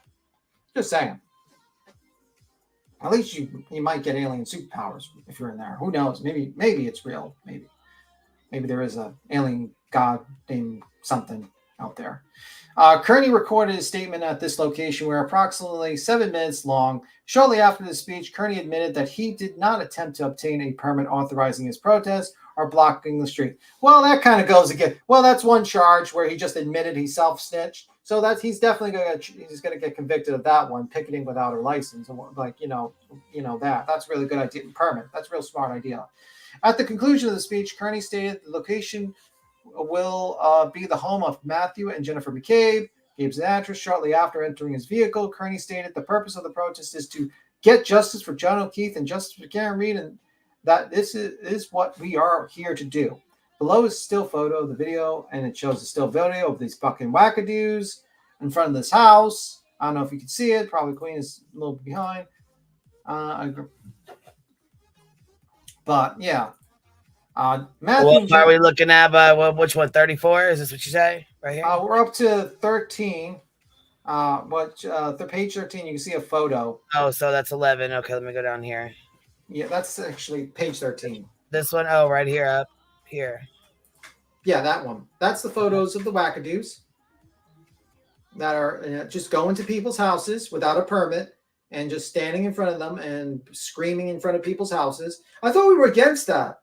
I mean, who's the idiot that suddenly takes 180% turn on their positions about protesting in front of people's houses and doing that? Interesting. I mean, I thought we were against people just standing in front of innocent people's houses or anyone's houses that are, like that and harassing a neighborhood of people. I thought we were against that, right, Queen? Were we against that? I guess people just forgot. I think people just forgot. Yeah, we'll just continue. Anyone that supports Turtle Boy, this is who you're supporting. Someone who does this shit. Someone who supports taking pictures of 15-year-old little girls. Someone who supports spitting in people's properties. Someone who supports protesting from their houses. Someone who supports witness intimidation. This is who you support if you support Turtle Boy. I just want you to know that. I want you to know that, guys. And a revenge pornographer and a garbage human being that assaults women. I mean, just like, so I'm just saying, put that out there.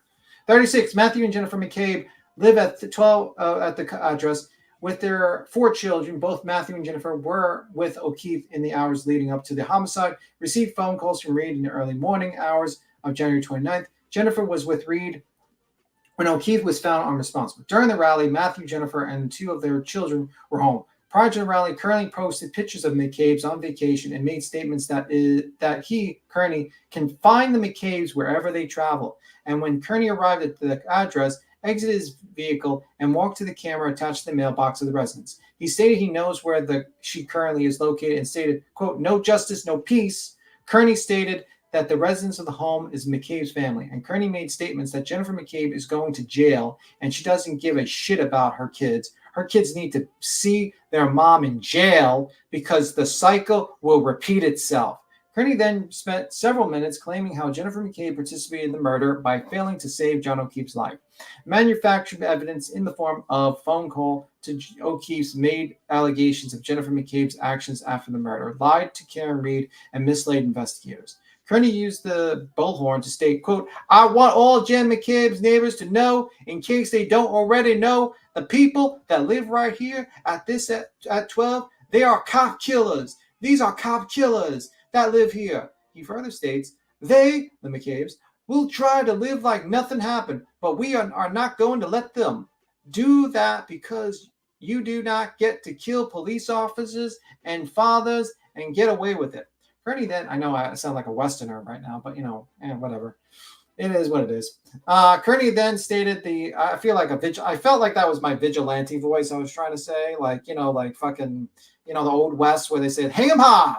And they got like a mob of people that just randomly hang some guy they just falsely accused because a mob said it was okay. Maybe that's what I was kind of feeling out, like the Western style. Maybe that's why. Maybe I had that voice because of that reason. I don't know. I feel like a mob of morons. This, kind of relates to that time period a little bit. Kearney then stated to the protest going to the next address. Kearney spent approximately 8 minutes in front of McCabe's residence. And there's another photo of a bunch of fucking mouth breeders. It's on page 14. A bunch of mouth breeders, dummies, parking in front of a neighborhood, harassing the neighborhood, harassing the neighbors with a bullhorn. Of course, true crime channels such as The Glare and others are supporting this behavior because, we all forgot about fucking Quentin Simon. We all just fucking had collective amnesia at that point. Why don't we just support this piece of shit? I don't know. I guess this is what a journalist does. I don't know. I'm just saying. Let me see. 37, Juliana Nagel, age 25, lives at so-and-so address with her 2 parents and 2 siblings. Juliana was home with her mother at the time of the protest. Juliana and her brother, Ryan Nagel, were present at 34 Fairview Road and had been interviewed by investigators. When Kearney arrived at 78 Hayland Street, he identified the residence as the home of Julia Nagel. Kearney made a statement to get the attention of the neighbors, the highlight of the street.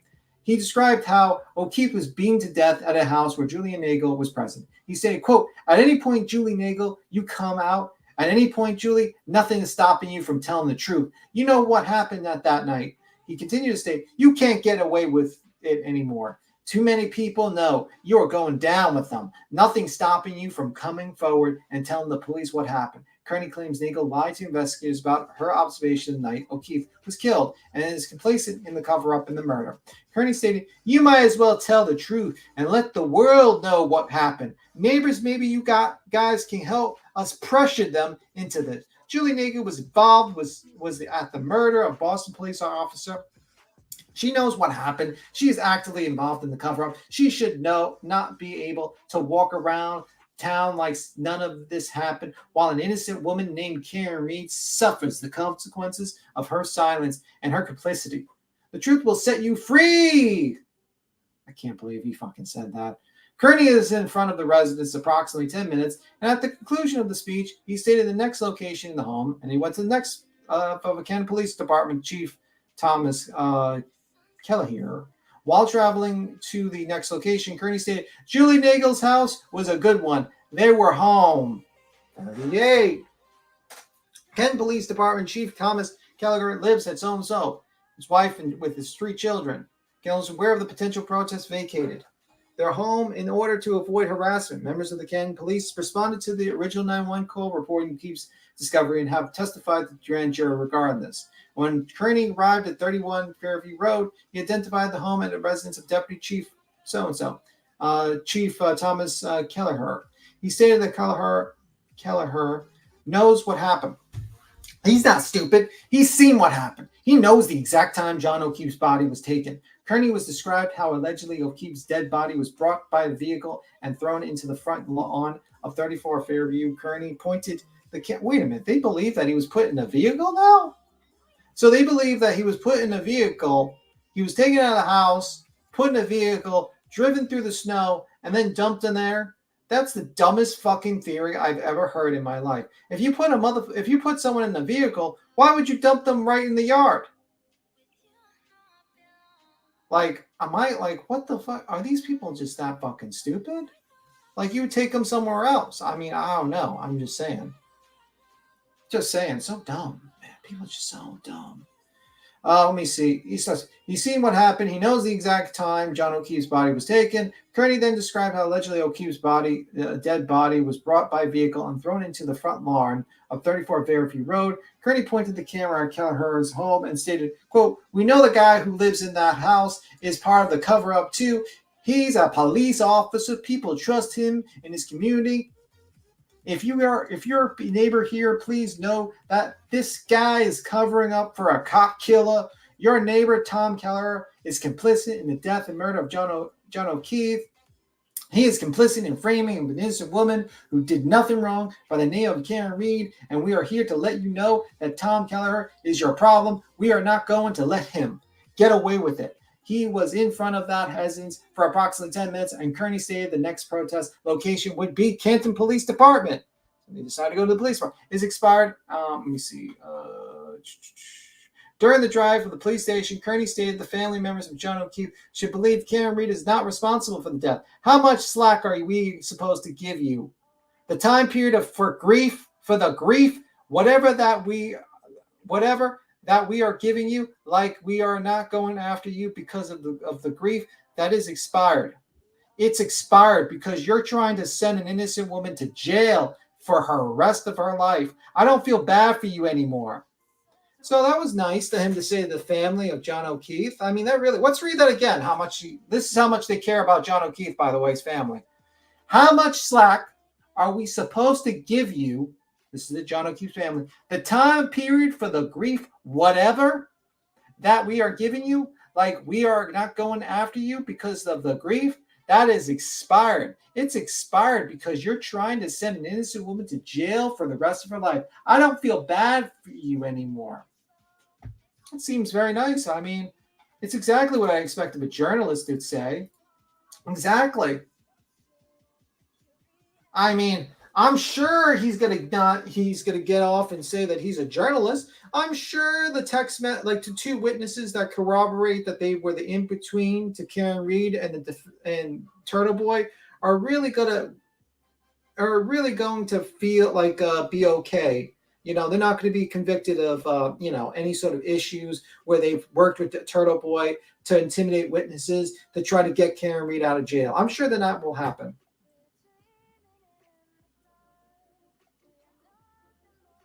I mean, I'm sure it'll be all okay. I'm sure she's not going to get a cell next to fucking Turtle Boy in county soon. I'm sure.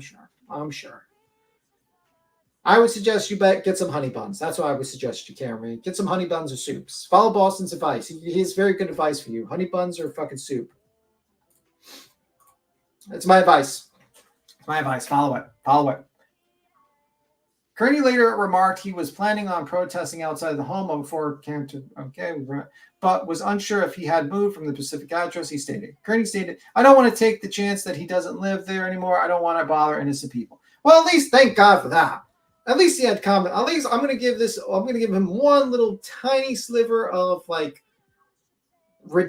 tiny bit of credit for him saying to himself, "Yeah, I'm not going to harass an innocent house. He might have moved." Okay, I'll give you a little tiny snivel. Little bit of salt for you, Turtle Boy, for that. 40. While in the front of Canton Police Station, Kearney addressed Jennifer McCabe by name and stated, "Look at all the support for Karen Reed and John O'Keefe. Everybody here knows what you did. Literally everyone who comes by knows what you did to Jennifer McCabe and Brian Albert. They know. We are not putting up with it." Near the end of the video, Kearney stated, "It is time to arrest the people who killed O'Keefe, and we just getting started."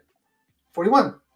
During a recorded interview on the YouTube account, RizFlex, dated August 2023, Kearney made comments about his influence on the jury pool. Is there really a channel named RizFlex? This is some wacky ass shit. RizFlex. There is a channel named RizFlex. Okay, maybe it's another channel. I don't know. I never knew about a channel named RizFlex. This is the first time I'm finding out about a channel named RizFlex. RSS Flex. F-E-L. Yeah, I was gonna say that's not really something we fucking watch. You know what I mean? Like, yeah, I don't watch that. I'm sorry, I don't watch.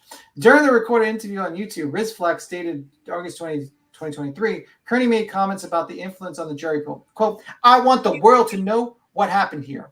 They want the story to be silent. Nobody knows about it. They want to be able to find a jury pool that has never heard of any of this shit before so they can manipulate them the same way they have manipulated everyone else. And I'm not allowing them to do that. Happy to do it. Elite mode corruption. What the fuck? All right, hold on. We got to say this. Gone Girl gifted 10 memberships. Thank you so much, Gone Girl. I appreciate you supporting the Hive, baby. If you guys got one, please make sure you tell her thank you. I just seen him in here because B-Thug went Thug Thizzle on us, and I was totally lost. Oh, my God. We're up to page 16. 16. Information. Look, who knew? Joe, look at that. Who knew B-Tim had some hood in him? Oh, geez, always. Information subsequent to the arrest of Aiden Kearney. On October 17, 2023, I interviewed Natalie Wawinki Berschneider. We're up to page 16. Berschneider at her workplace in Gardena, California. Natalie stated she attended Berkeley University with Karen Reed from 1998 to 2002. Natalie stated she was not close friends with Karen, but had friends in the common. Following the graduation, Natalie returned to California and lost touch with Karen. Following Karen's February 2022 arrest related to the death of John O'Keefe, Natalie contacted Karen to offer support and began friendship. Natalie stated Karen openly shared her defense theories about the case, which Natalie stated she believed at that time. 43. In April 2023, Natalie noticed a woman by the name of Jennifer Altman. Oh, okay. Well, alrighty then. Oh, you mean the one that had the unrecorded calls in the jail with yeah, that Jen? Oh yeah, that Jennifer. Altman, let's say the partner or that Jenny, Jen. Not our Jenny Jen. Not our Jenny Jen. Our Jenny Jen wouldn't do that. No, our Jenny Jen wouldn't do that. in April 2023, Natalie noticed one by the name of Jennifer Altman on social media who was defending Karen in comments of news reports regarding Karen's criminal case. Natalie stated she contacted Jennifer on Facebook in order to thank her for supporting Karen. Jennifer responded she has a friend, Aiden Kearney, who runs a blog and would like to report on Karen's criminal case. During this text messages, conversations on April. Yeah, right? Oh, shit. And you go back to the Boston. And the plot thickens. The plot thickens. They lied to the fucking media about them contacting each other, and they were in communications. They were having dinner together. They were doing all this shit. Oh no. Oh no. Well then. Do you hear that? Do you hear someone crying? I think that's the glare crying into his fucking mug, his blue cup right now. Into the blue cup. Into the blue cup. This is a bad week for the glare. Can we all get prayer hands for the glare right now? Poor Glare. He not only fucking completely lost the debate to a fucking panel guest on a drama channel, but he also finds out that Karen Reed's probably going to get charged with fucking like witness intimidation too, and this all's coming out. So revoke her bond. Revoke her bond. Let her go to county. Let me say. All right, let's continue this.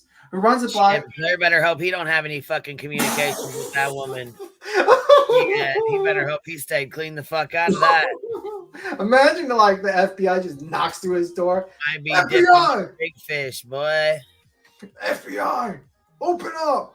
Claire's like literally tries to hide the fucking oak leaf under the desk. Clubber's fucking going crazy.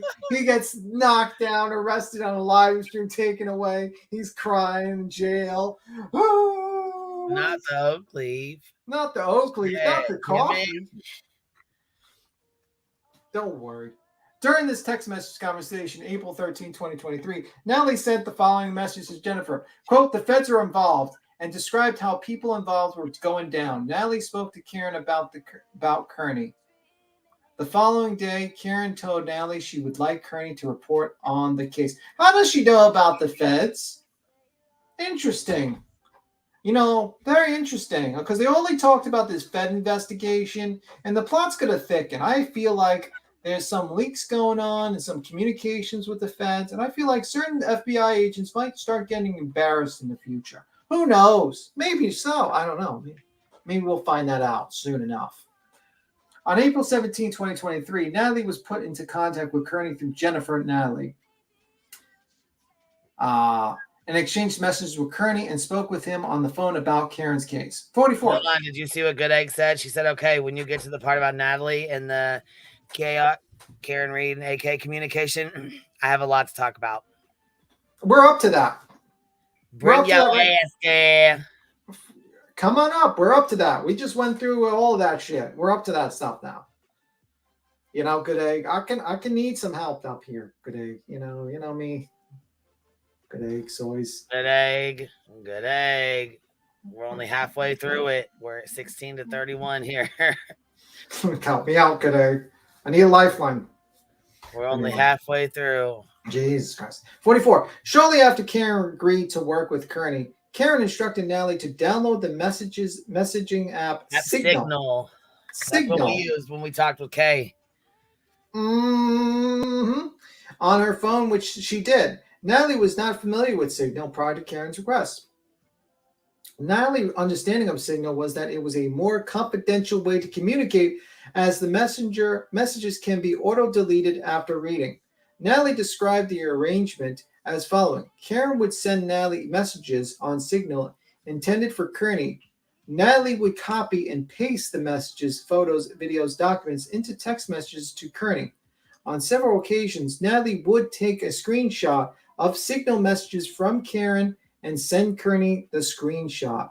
Natalie stated she would send information to phone numbers and used by Kearney. Let's read. So let me see that. Let's go to the Boston video again. Which means there was private communication between Karen and Jen. There was also, so she was screenshotting things to Turtle Boy from Karen. When Turtle Boy went to jail, Jen and this Courtney both were able to go in there with unrecorded fucking calls and communicate between Karen and Turtle Boy.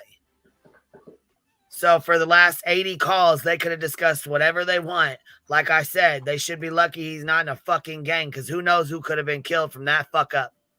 Also, they lied to news outlet. They lied to the Boston thing. They said both the defense and Turtle Boy lied to the newspaper. You know how fucking quick. You know how fucking much people would love to have that kind of access while they're in jail, sitting in jail, and not have to have their phone calls recorded and shit.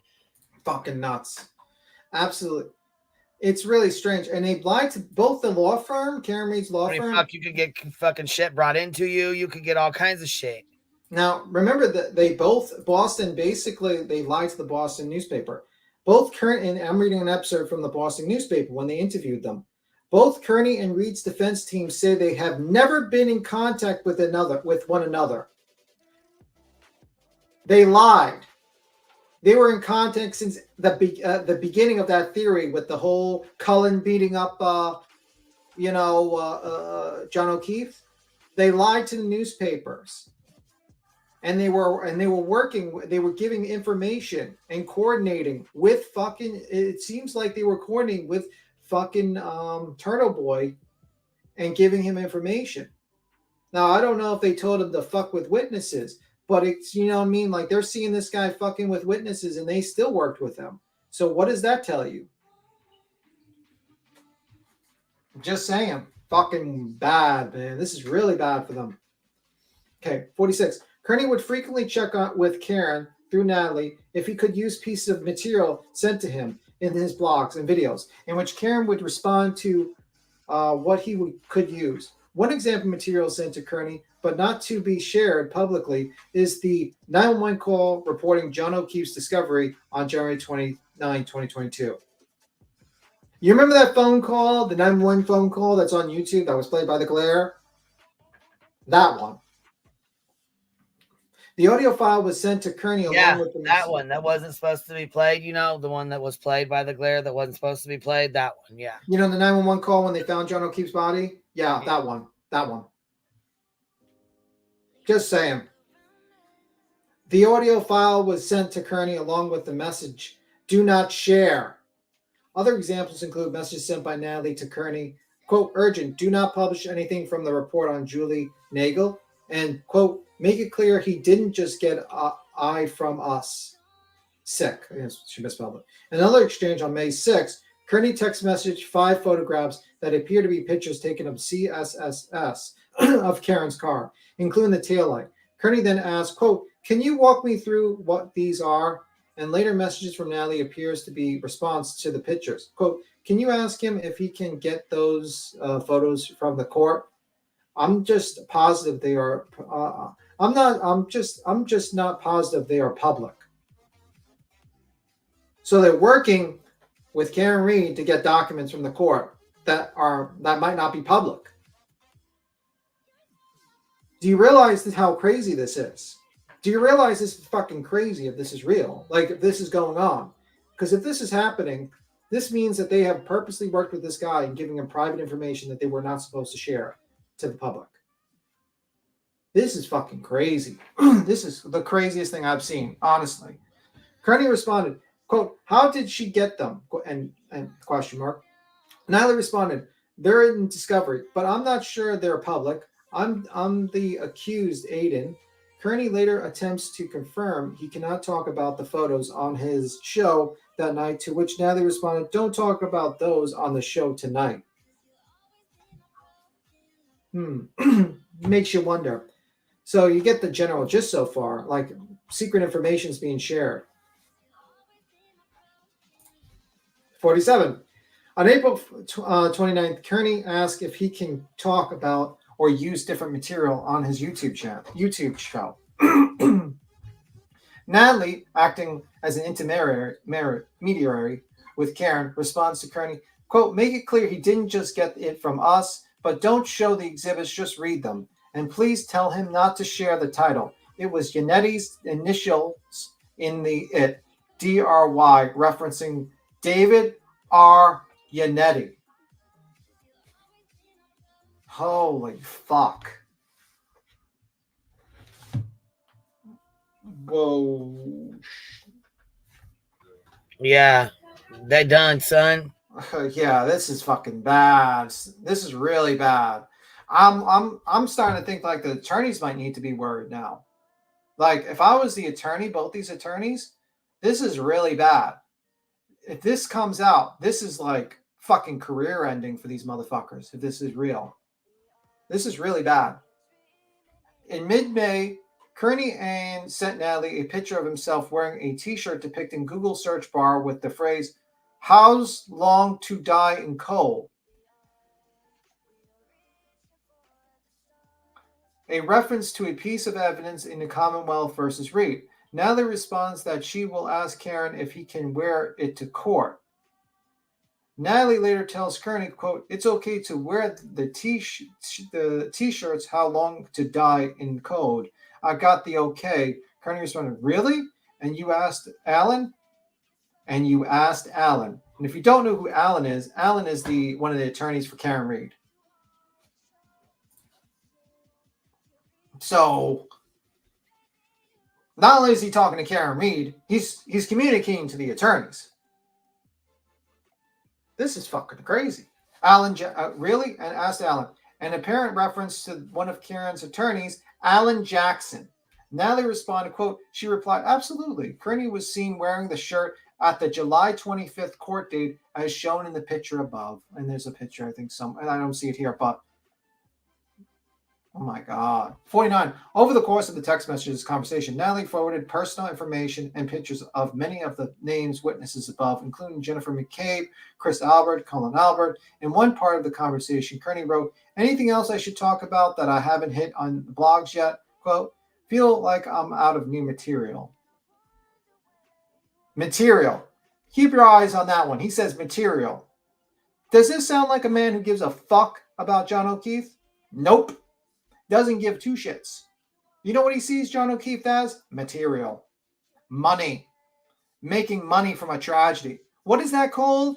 Tragedy pimping? I don't know. Making money, doesn't care about John. He's material. He's just, harassing people. It's just material. It's just a job. I need a new Lexus.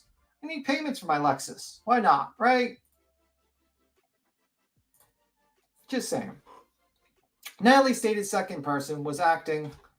Good Egg is still not up here. Jesus Christ, Good Egg. Where are you, Good Egg? Good Egg, where are you? That'd be nice if you came up. Natalie stated a second person was acting as an intermediary between Karen and Kearney, John Cellular.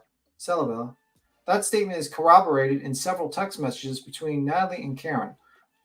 One such message from Natalie to Kearney, again apparently authored by Kearney, reads, quote, "He's confused. John sent a report beginning with the 12, and it was about Julie Nagel. Nothing to do with GJ testimony on Cullen. Grand jury testimony on Cullen. So they're sharing grand jury testimony to this guy. Kearney's next message's text is, I won't use any grand jury testimony. The formatting is obvious, different from the police reports. Emphasis added several additional messages state, check your email, suggesting documents were sent to Kearney outside of text messages.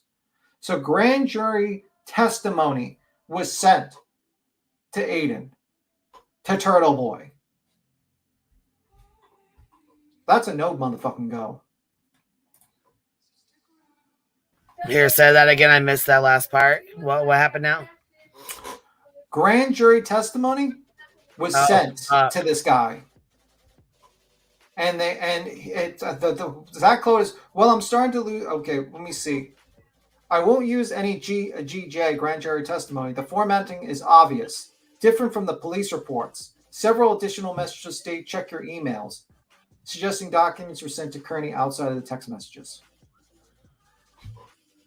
Damn. And they were sent, and they were supposed to be sealed. Damn. And by the way, the Glare supports this. Glare supports this. Congratulations, Glare. You're a fucking idiot.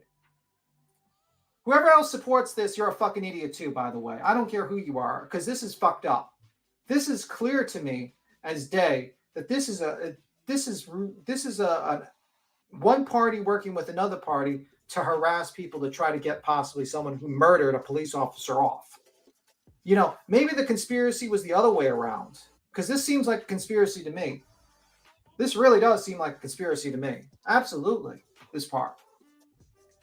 51. On several occasions, Kearney questions Karen's defense theories. Listen to this part. 51. On several occasions, Kearney questions Karen's defense theories. In one such case, on April 23rd, 2023, Kearney does not understand how Karen knows Cullen Albert was at 34 Fairview Road when John O'Keefe arrived. Because remember, she doesn't know what he was there about. He doesn't know. She doesn't know because she was drunk, probably, and she was outside that fucking house. Kearney sends the message, hey, need to talk to you ASAP. And it's really important for me to know how we know Cullen was in that use or house. Natalie, as an intermediary, sent a message, and TB can't say the defense had sourced that Cullen was there. So basically what's happening is that he wants to report that he's in the house, but he can't really state that because it's not public information. Yeah, that's my understanding. So that's what I see. So he needs to talk to you ASAP, and it's really important for me to know how we know Cullen was in that house. Natalie is an intermediary, sent a message, and TB can't say the defense had a source that Cullen was there. It's important for us and TB. Kearney responded, need to talk emergency. Well, I'm starting to lose confidence Cullen was in that house, and I'm freaking out. Natalie sent messages. Brian, Nicole, and Chris and Julie all testified he was there, but I can send GJ testimony because it's sealed. Kearney continued to ask questions. Natalie responded, she is signaling you. Check your signal. Kearney asked, who? And Natalie responded, her. In similar exchange on May 7th, Kearney wrote, quote, not going to lie, this is getting old. I don't like the riddle.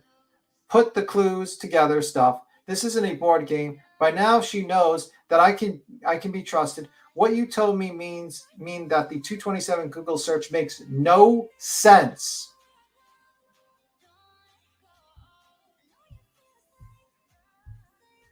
Let that be heard. That's what his own words were. You know, we like to say things to people in their own words. This is Turtle Boy stating that at that time. In his own words.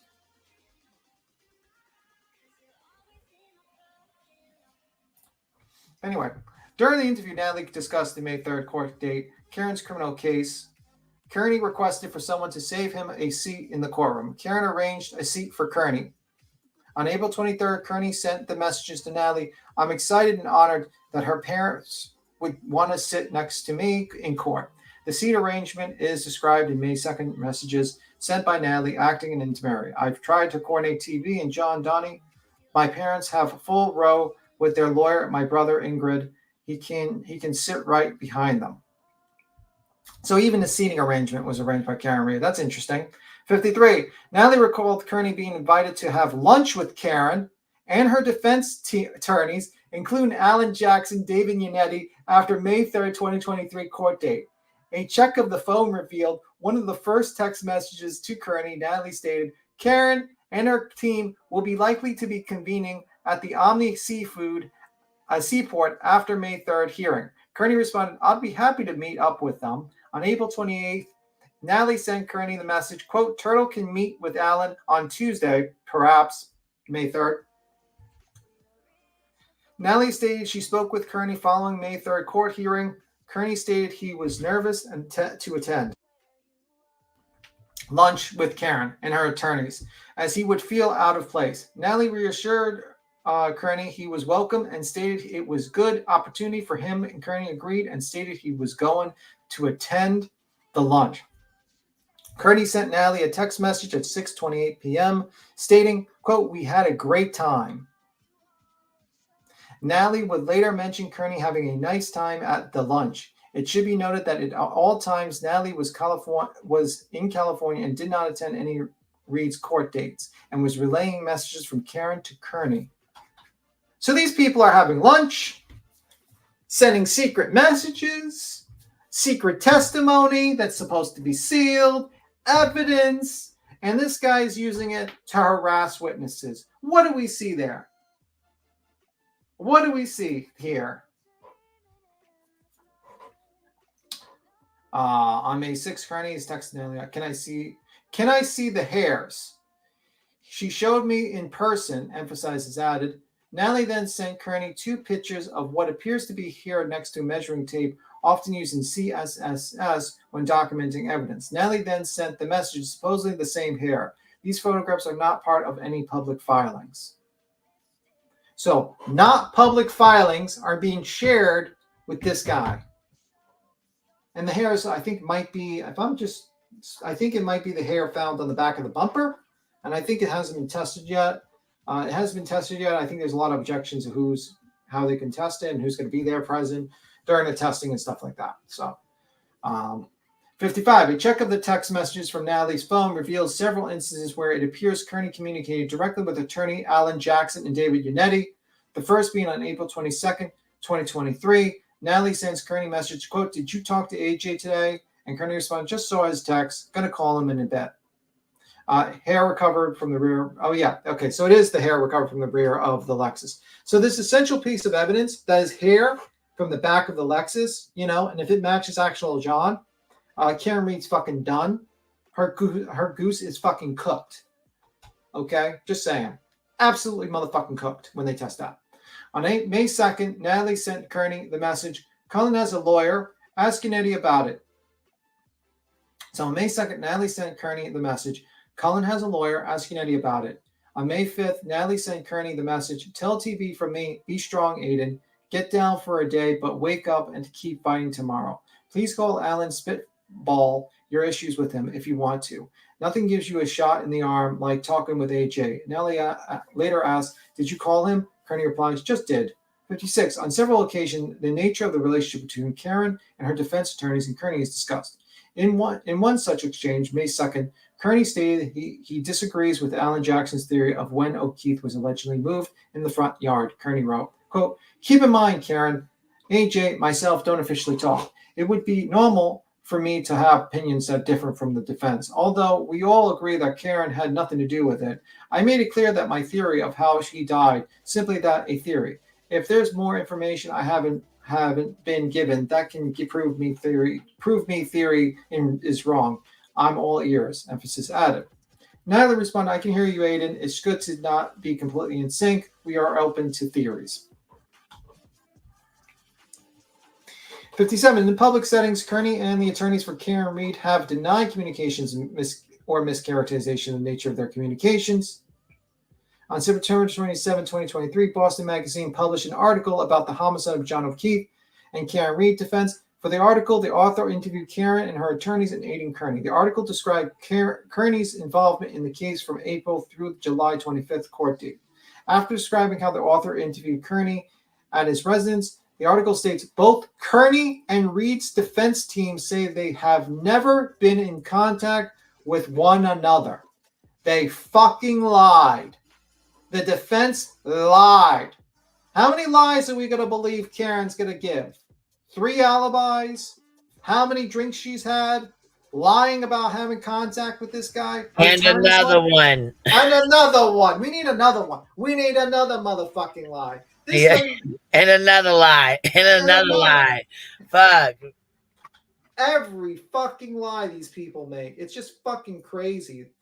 People still believe this. If this lady was Pinocchio, her fucking nose would come to New York by now. But anyway, 58. I observed text messages between Natalie and Kearney containing discussions about the investigations being conducted by the FBI. Wait, let's read that again. 58. I observed text messages between Natalie and Kearney containing discussions about investigation being conducted by the FBI and the U.S. Attorney's Office. On one such occasion, on April 23rd, messages sent by Natalie and Kearney, quote, "Not public. The feds have been involved longer than anyone is likely guessing." On April 28th, Natalie sends Kearney the following message, quote, "But I don't understand why he doesn't mention more that the feds are involved. The first assistant U.S. attorney, they don't shoot and miss. They have a case and way more evidence than we do. I know this for a fact. Jen McCabe testifies that this coming week. I'm sure about the others." 59. Interesting. 59. Kearney responded, "Why is the FBI communicating with Karen Read's attorney? And why is Karen Read's attorney telling her client? Why is her client telling a news fucking blogger about this? Who knows? Did the poison the jury pool? Who knows?" 59. Kearney responds later on April 28th. Has there been any new information about the FBI investigation handing out subpoenas? And I responded, no new info, just that they are already present the case, the JG, as we speak. And the DA's office has been informed that is confirmed 1,000%. In late April 2023, Norfolk DA's office was notified by Boston U.S. Attorney's Office that witnesses involved in the Commonwealth versus Reed were served with subpoenas for a federal grand jury. In a later exchange, Natalie wrote to Kearney, "Bingo was in the reference that you go the names of the AUSAs correct." And Kearney responded, "Oh, she spoke to David, I'm guessing." Interesting. 60. On May 5th, Kearney stated he heard the rumor 20 FBI agents were seen in Canton for a possible arrest.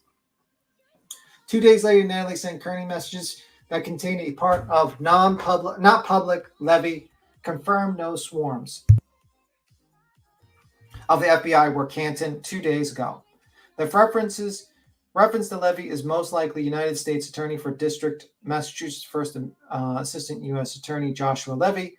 In subsequent conversation, Natalie sent Kearney pictures of what appears to be an organized chart of U.S. Attorney's Office with positions of First Assistant U.S. Attorneys circled in yellow.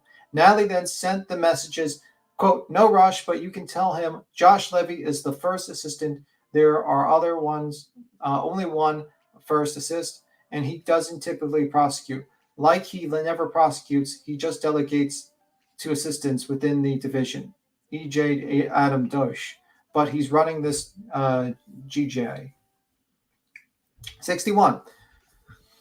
At the May 3rd New Fork Superior Court date, while in open court before Judge Canoon, television cameras attorneys Alan Jackson reported federal authorities have now gotten involved in the circumstances surrounding this case and have impaled a grand jury. A federal grand jury is to investigate some of these circumstances. Following the court's hearing, Alan Jackson, David Yannetti, and Karen Reed spoke to the media in front of the steps of New Fork Superior Court. The Commonwealth later filed a motion requesting Reed's defense attorneys refrain from making extrajudicial statements. So they're told not to make these statements, and then they tell Turtle Boy secretly so that he can make the statements. That's good. That's really good. They said, we want you to get your hands dirty. We don't want to get our hands dirty. Pretty much. I mean, that's exactly what's happening. At May 3rd, New Fork Superior Court date, while in open court before Judge Canoon, television cameras attorneys Alan Jackson reported federal authorities have... Okay, we're going to read that. 62. On July 25th, 2023, Attorney David Yannetti filed a motion in New Fork Superior Court entitled Defendant Karen Reed Opposition to Commonwealth Motion to Prohibit Extrajudicial Statements of Counsel in Compliance with Massachusetts Rules of Professional Conduct. Attorney Yannetti addressed Attorney Jackson's statement regarding the federal grand jury. The Commonwealth characterization of statements made by defense counsel, specifically those attributed to Alan Jackson, is misleading, lacks context, and is outright deceptive. Critically, the Commonwealth is an effort to cast Attorney Jackson's statements in the most nefarious light possible. Omitted the prefatory clause preceding this statement. What Attorney Jackson said prior to the statement was, "It's been reported that," and at the time the statement was made, it had indeed been publicly reported that a federal grand jury had been unpaneled. There is a marked difference between stating that something has been reported and revealing something that was previously unknown to anyone. This statement was not defense revealing publicly that the federal grand jury had been impaneled. Something about this which the defense team would have no knowledge. Emphasis is added. Instead, as Attorney Jackson stated, this was Ms. Reed's counsel reiterating what had already been publicly reported. The motion later states Attorney Jackson merely reiterated what had been. So, is my understanding of this is that they leak the information to Turtle Boy. He publicly talks about it, and then they say, "Well, it was talked about publicly already." Or am I misunderstanding that?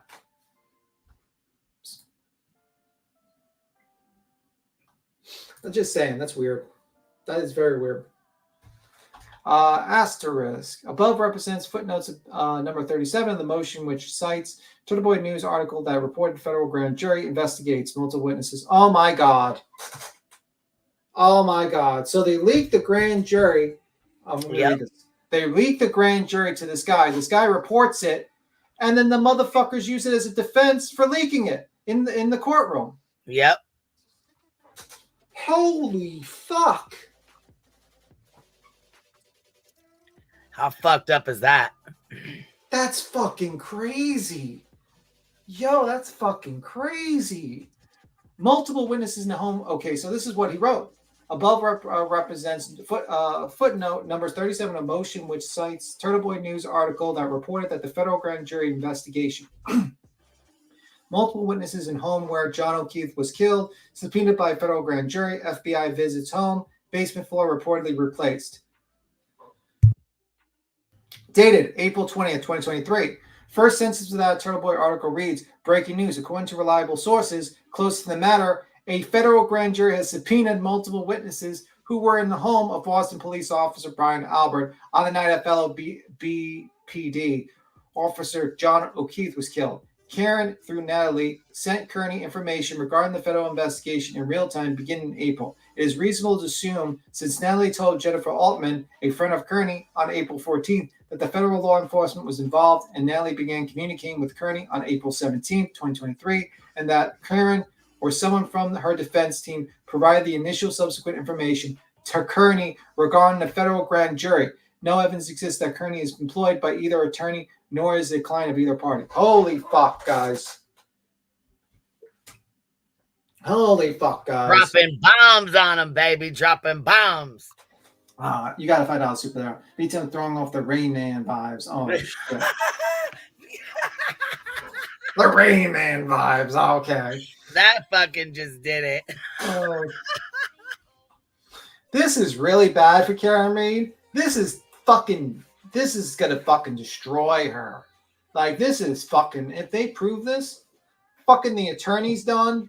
Karen Reed's done. Any YouTubers surrounding Turtle Boy is done. You all are fucked. If I was Claire, throw your phone in the toilet right now and fucking, you might want to move to Scotland right now. Like, really. This might be a good time to go to Scotland and work on that roof you talked about you want to do. Anyway. Kearney denies having ever spoken to Karen Reed. He described how followers of the blog connected him with friend Karen Reed's, which is where he received information. He described the relation with Karen's friends as follows. That's what journalists do. They talk to sources. Okay, Karen Reed is allowed to have friends, and they're allowed to talk to me. That doesn't mean I'm communicating with her or her lawyers. I tried friend requesting Karen Reed, and it came back rejected. But she's not stupid, clearly. I've asked her friend, obviously asked, can I talk to Karen Reed? Can I talk to her? And the answer is no. So what am I going to do? On October 3rd, 2023, Kearney appeared on a live YouTube show, New Bedford Live. At the 37-minute mark, Kearney is asked if he has ever met Karen Reed. Kearney responded, I have seen her in court. I've met her in person, met her family. I talked to them, not every day or anything like that, but I've had many pleasant conversations with them. But Karen likes to keep a distance, I think, between herself, me, simply because they're after her. For one thing, they're after her. And number two, it's just, affects my professional reputation if she's my BFF or something like that. But I fully support her. I think after this all over, her and I will be friends. But for now, it's about business. So, fuck your, he has no professional fucking reputation. He lied to his audience. He lied to the justice system. He's lied to everyone. He's been talking to this lady since April 2023. He's been having dinner with he's had lunch with the lawyers and the Karen Reed. He's been talking to the lawyers. He's been coordinating with the lawyers to release information secretly, to tank the jury pool, to fuck with witnesses. Do you realize what's happening here? This is an attempt to stop justice for John O'Keefe. These people are trying to stop justice for John O'Keefe. That's what you got to realize, guys. It's not the police trying to stop justice for John O'Keefe. It's this woman trying to stop justice for John O'Keefe because she's worried about the witnesses. She's worried about the evidence coming into play, and she's worried about her ass going to jail. So she's doing everything she can. She threw Colin under the bus. She threw all those people under the bus. And now she's fucking trying to stop justice from being fucking achieved. She doesn't even care about John O'Keefe's family. They harass his family.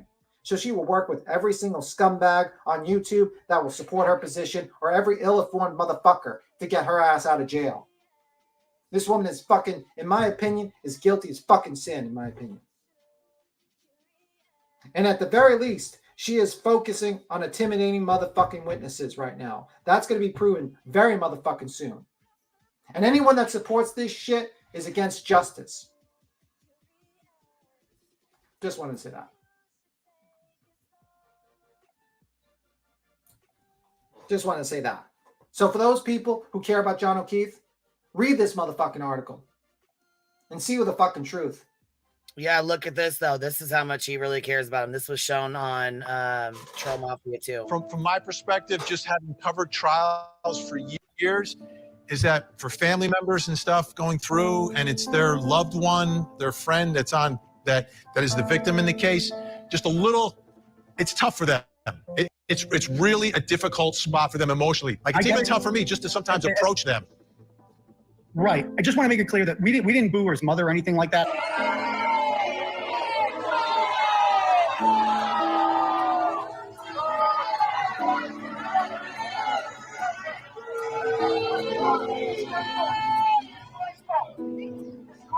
I actually said, no, we're not going to say anything to his mother. What the fuck is wrong with Peggy O'Keefe? Oh, she's fucking old. You're being mean to the mother. Well, fuck her too, okay? fuck her too. Wanted to be very clear with that because I know you're old and we have to be nice to fucking old people, especially when their fucking kids died. Okay. Even his brother, I said the same thing. We're not going to do that. And yeah, Paul, talk about your mama. What you gonna do about it? You fucking drunk. Fuck those people, man. Fuck them. Wanted to be very clear with that. I hope you burn in hell, you useless, stupid cunt. I fucking hate you. I actually said, no, we're not going to say anything to his mother. And that's why I'm like with the O'Keefe's, like, enough of the fucking pity party for these fucking people. The only good part about John not being alive is he doesn't have to be around any of you useless maggots for a second more. Fuck you. Fuck your high horse. Burn in hell. That's what I think of you. Yep, to all those Turtle Boy supporters, that's how he feels about John O'Keefe's family. Yep. Several text exchanges suggest Kearney and Karen communicated directly without Natalie acting as intermediary. These messages are in addition to the previous mentioned messages asking Kearney to check his signal. Natalie stated he never communicated with Kearney on the Signal app, and those text messages were informing Kearney that Karen was sending him messages directly on Signal app. One exchange on May 6th involves Kearney disbelieving a portion of Karen's defense is frustrated. He texted, and this is May 6th, he texted Natalie that he tried calling her, Karen Reed. Natalie asked 15 minutes later, "Are you guys on the phone now?" And Kearney responds, "Yes." And 45 minutes later, "We're still talking." Natalie stated she believes Kearney and Reed spoke on phone at a length during that time. And 68. In another such exchange on May 19th, Kearney and Natalie are exchanging messages about whether Kearney should write about a certain topic. Natalie sent the message, "Let me run it by her." My bet is she says yes. My bet is she says yes. The next message sent by Natalie acting as an intermediary for Karen is as follows. Yeah, he already asked me, but it's all his call. It's his call. What the fuck, dude? Yeah. I mean, this is just fucking bad, man. I don't think this is good for you guys. This is not good for you, Mr. Glare. This is not good for you, Mr. Turtle Not Boy. even a little bit. But check this out. Somebody just tried to dox Grant on his Twitter just now, and his mom. He said, "Let's be clear as to what I think. I think it will eventually come out about the collusion between alleged murderer Karen Reed and jailed Turtle Boy blogger Aidan Kearney, who may also be a federal informant into New England neo-Nazi groups. TB got connected to KR via Natalie in April 2023, confirmed in today's search warrant. TB began to investigate the case. TB simultaneously caught felony charges in RIMA related to a female victim TB had previously covered on his blog. TB, before he was covering the KR trial in depth, approached KR for help with the felony case out of RIMA. KR, which Karen Reed, referred to Turtle Boy to KR's lawyer, Alan Jackson, who TB called directly. Just days later, the FBI intervened in the RIMA case related to TB, and it was dropped. Then, right after that happened, KR began to have editorial control over what was published on TB's blog. Further, KR then started leaking information to TB about a federal investigation into the Norfolk DA, apparently started at the request of Reed's defense team, and indicating to TB that Reed had knowledge that U.S. Attorney Joshua Levy was making an exception to policy and getting directly involved with the investigation of the Norfolk DA. Beyond that, a number of neo-Nazi linked lawyers then began getting involved in the Free Karen Reed movement led by Kearney. Neo-Nazis? Wait a minute. What? Yeah, that's what it says on here. Go to Grant's Twitter. Is this for real? Yeah. Now we got neo-Nazis? Let me pull it up. Oh, yeah, we're pretty much done with this, honestly. That seems a little bit more like, I think a lot of this stuff is just basically talks about phone calls with Nettie. It's like we're up to page 23. So, but like, both. So now they're conspiring with neo-Nazis now? This is what he says. So I'm just going to pull it up what he's saying. How do I not know this? I don't know this. I didn't figure this out. This is crazy. Oh, I'm just fucking, that's just nuts to me. Okay, here we go.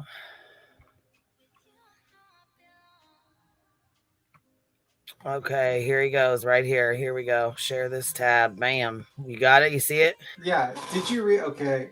I think it's a wonderful God-driven. I just see the God-driven. Okay.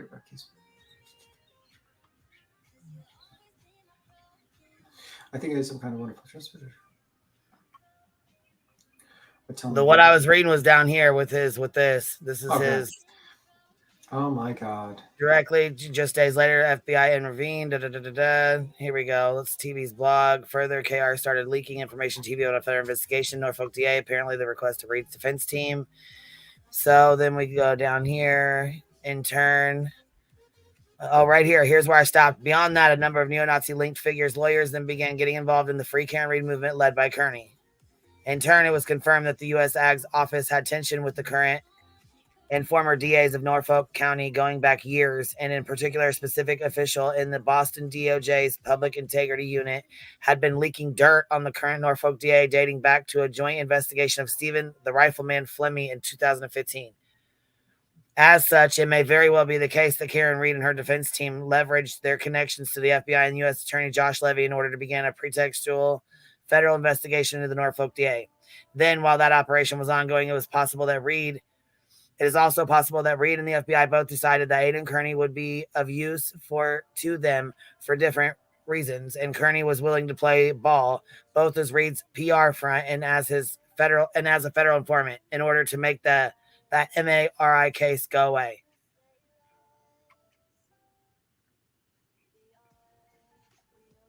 In turn, that would explain the air of invincibility that Kearney displayed in the months leading up to his two different sets of felony charges and his related bond revocation.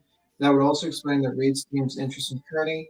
Reed would have then had someone in Kearney who could seamlessly move in protest circles, advancing her jury pool, poisoning Gavin, and target witnesses, the justice system in a way never seen before, and all in the while be doing so with a wink and a nod from the present FBI in need of Kearney's strong power to honeypot New England neo-Nazis into giving up information on the grassroots organizing network that often hide in plain sight behind a veneer of tangential social movements such as, example, straight pride and perhaps free Karen.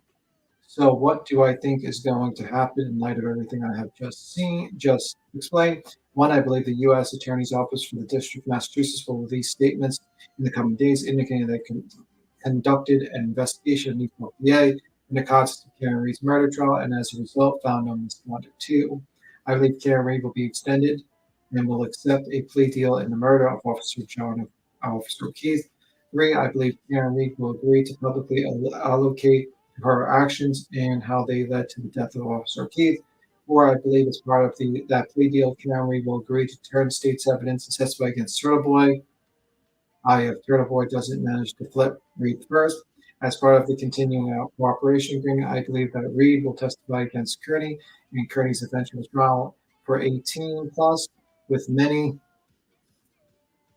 more coming felony counts, witness intimidation, DV, conspiracy, and etc. I believe that the number of people in Karen Reed's Turtle Boy's orbit will face charges, accept plea deals, or contest a grand jury. It's, oh my God, Claire. Oh my God. Oh my God, Claire. What have you fucking got yourself into? Oh, FBI neo-Nazi fucking. What in the hell? What the fuck, Claire? Get your boots, baby, because shit's getting deep. What? Shit. What have you done?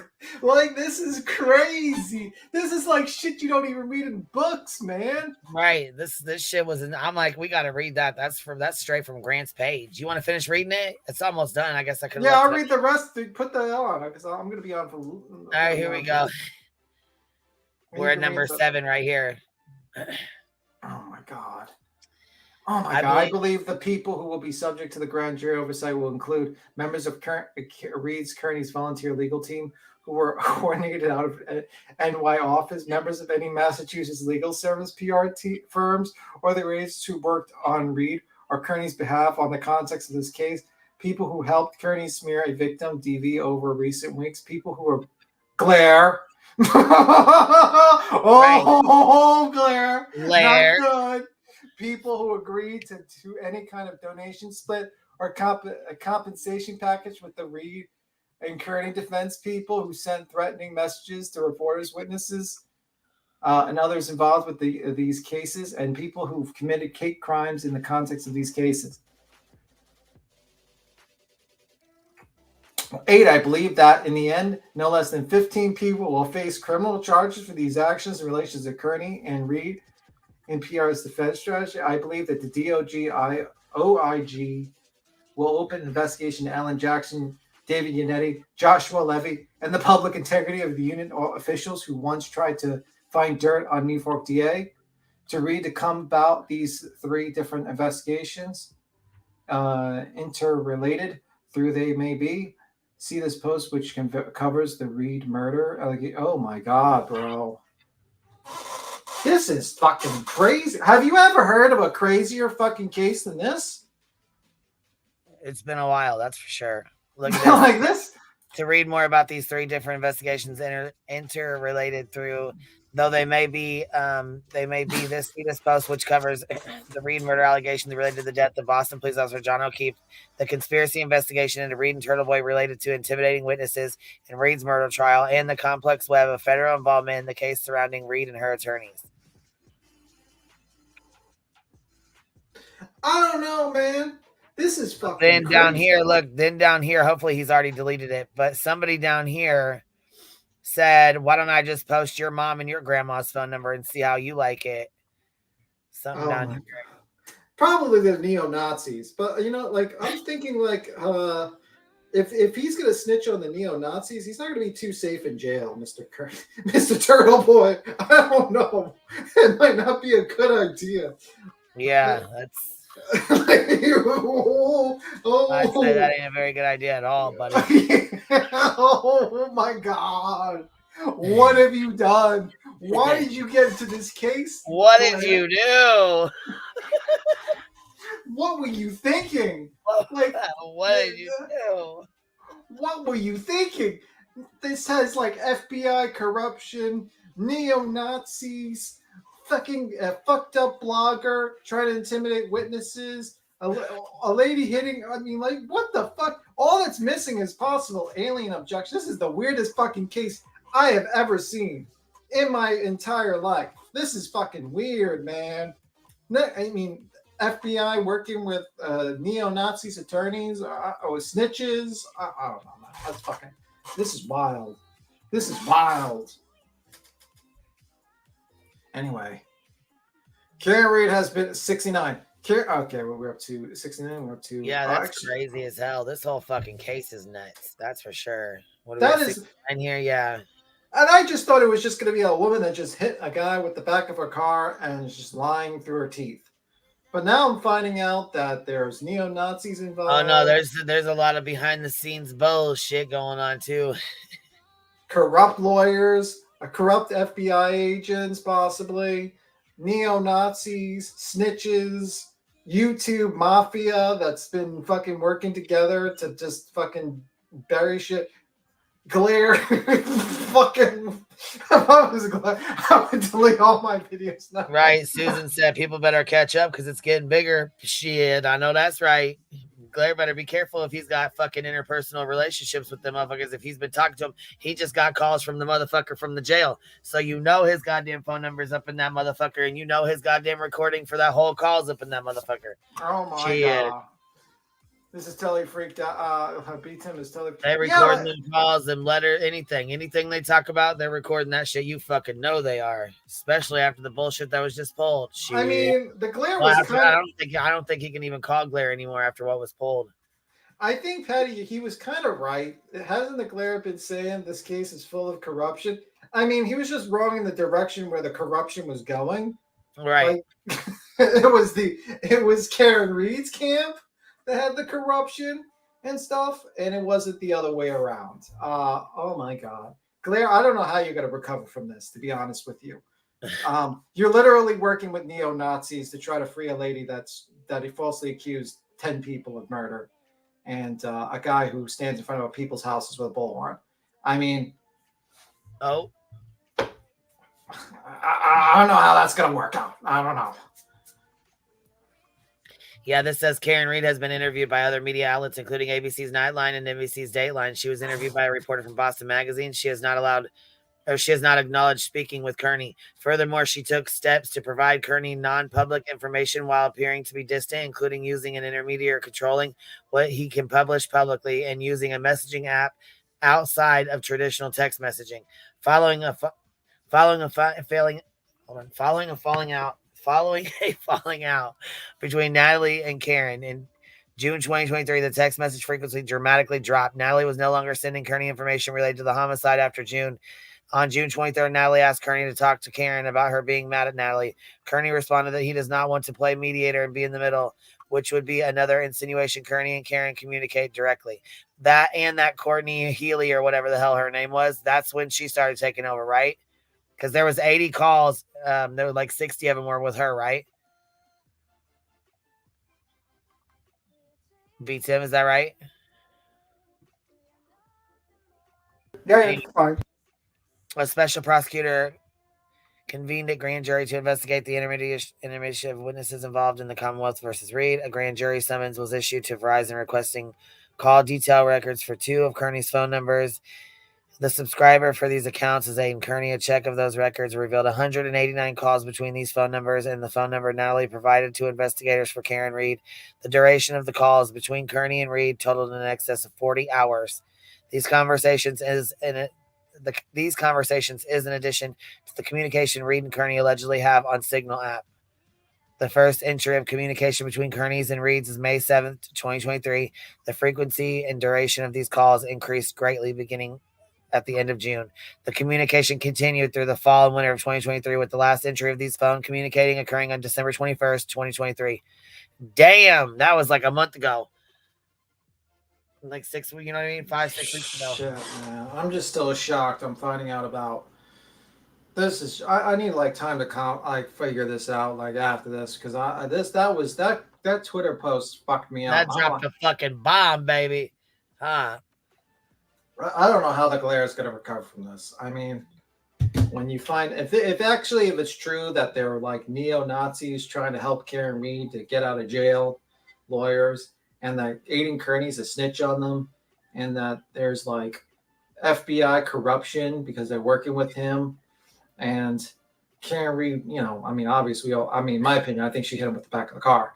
And then, like, she does a plea deal against Turtle Boy and all the other YouTubers. Holy Usually fuck. First one to talk is the first one to walk.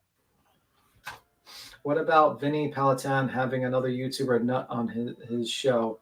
He caught hell for DB and the show was pulled.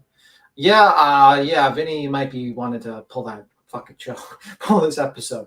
Brian Everett was on reality show that Donnie Wahlberg produced. He was on the team that solved the Craigslist killer and helped solve the case with the Boston Strangler. Did not know that. I thought you were talking about another Brian Albert, actually. Sad because Brian started as a good dude and his best intention. Jesus Christ, man. Anyway, Queen, I'm going to skedaddle. I guess you can finish up reading, but I got to get to bed. That's you know what I do too. I'm tired as hell. I've had a long ass day, so we've been on here already 2.5 hours. Yeah, this is fucking crazy. This is the crazy. How are we doing? We're finding out that girl that not only is that possibly Aiden's a snitch to a bunch of neo-Nazis that he manipulated to help the Karen Reed movement, but also apparently he's working with the FBI, who basically did a favor so that not to throw him in jail and possibly forced a working with Karen Reed and try to go at the DA's office to help. And then basically the law firm representing Karen Reed was working secretly with Turtle Boy, lying about it and having dinners and giving secret information that they shouldn't as well. And yeah. But is that what Grant assumed, or is that what really did he put that out there that really happened? Well, I'm assuming that definitely they had communications. It seems like through the text messages that Karen Reed's camp did have communications, but which I believe that, yeah. But the grand thing with the neo-Nazis, I'm going to go with that's going to be quite insane if that's real. I think it's probably real because Grant's pretty fucking good with his news reporting. He knows what the fuck he's talking about. So if we find out that the FBI was basically using fucking Turtle Boy as an informant against neo-Nazis, and then Turtle Boy was using neo-Nazis to help the Karen Reed freedom movement. Does that mean everyone? What the fuck? I know, right? What the fuck is this? Okay, so we're on 73. So when we pick back up tomorrow, we're on 73. Okay. Yeah, sure. We're almost man. done. 24 of 31. So we got 7 pages left to read. Guys, I think people really need to pick up this fucking story. I mean, this is crazy. This is the craziest shit I've ever heard. I don't even think Michael Long was this crazy. You know what? It's gonna. Oh, it was, but it's gonna get way worse, I'm sure. I mean, did Michael Long had secret FBI corruption possibly working with? I don't know. He was more fucking with his kids and his ex-wife and doing nasty ass fucking things and backhanded bullshit and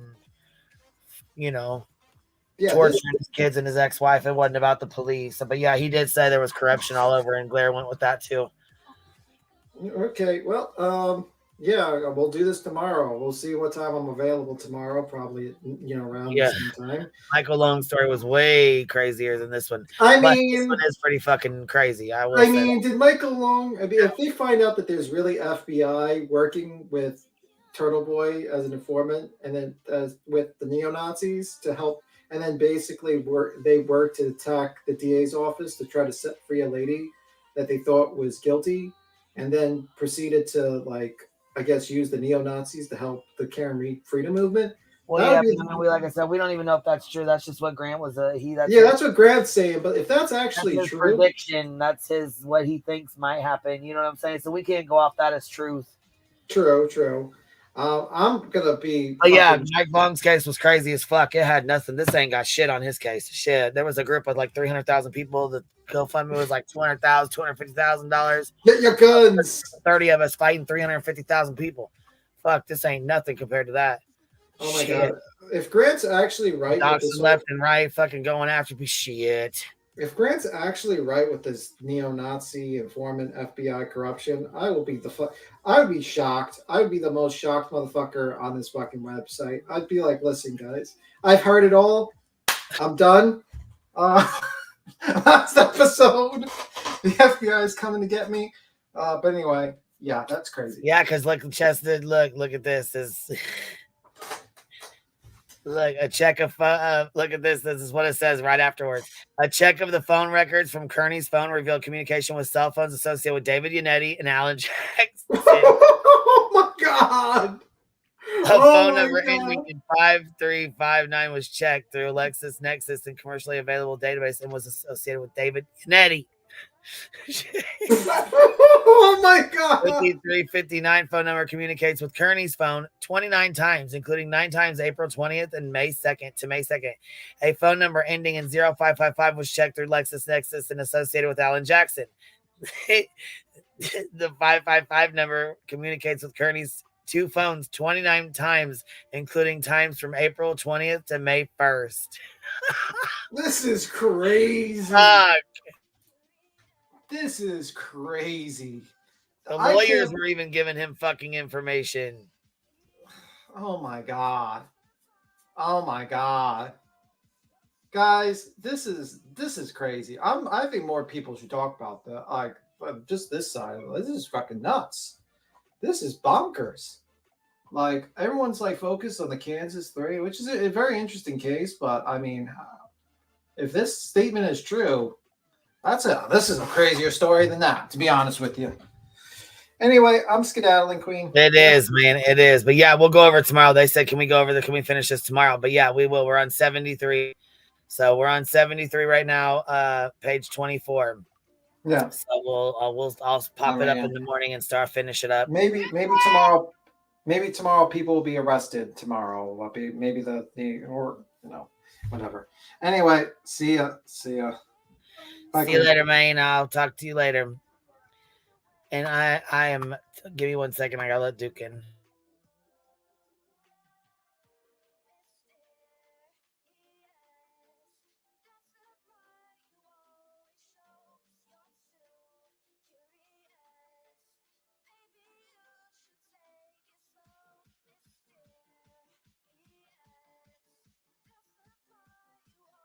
Anyhow, I appreciate y'all being here. Thank you for supporting the Hive. I appreciate it. Shit, tomorrow, new study. Right, tomorrow, new shit's going to happen. I know that there's stuff going on in the Kansas City case as well. And then I got that live stream. I rescheduled my live stream to go over Jones's live stream tomorrow because I didn't have time. I knew I wasn't going to have time to do both tonight. So that's scheduled for the Hive tomorrow.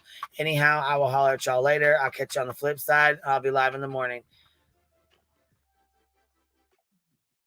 Bye, y'all.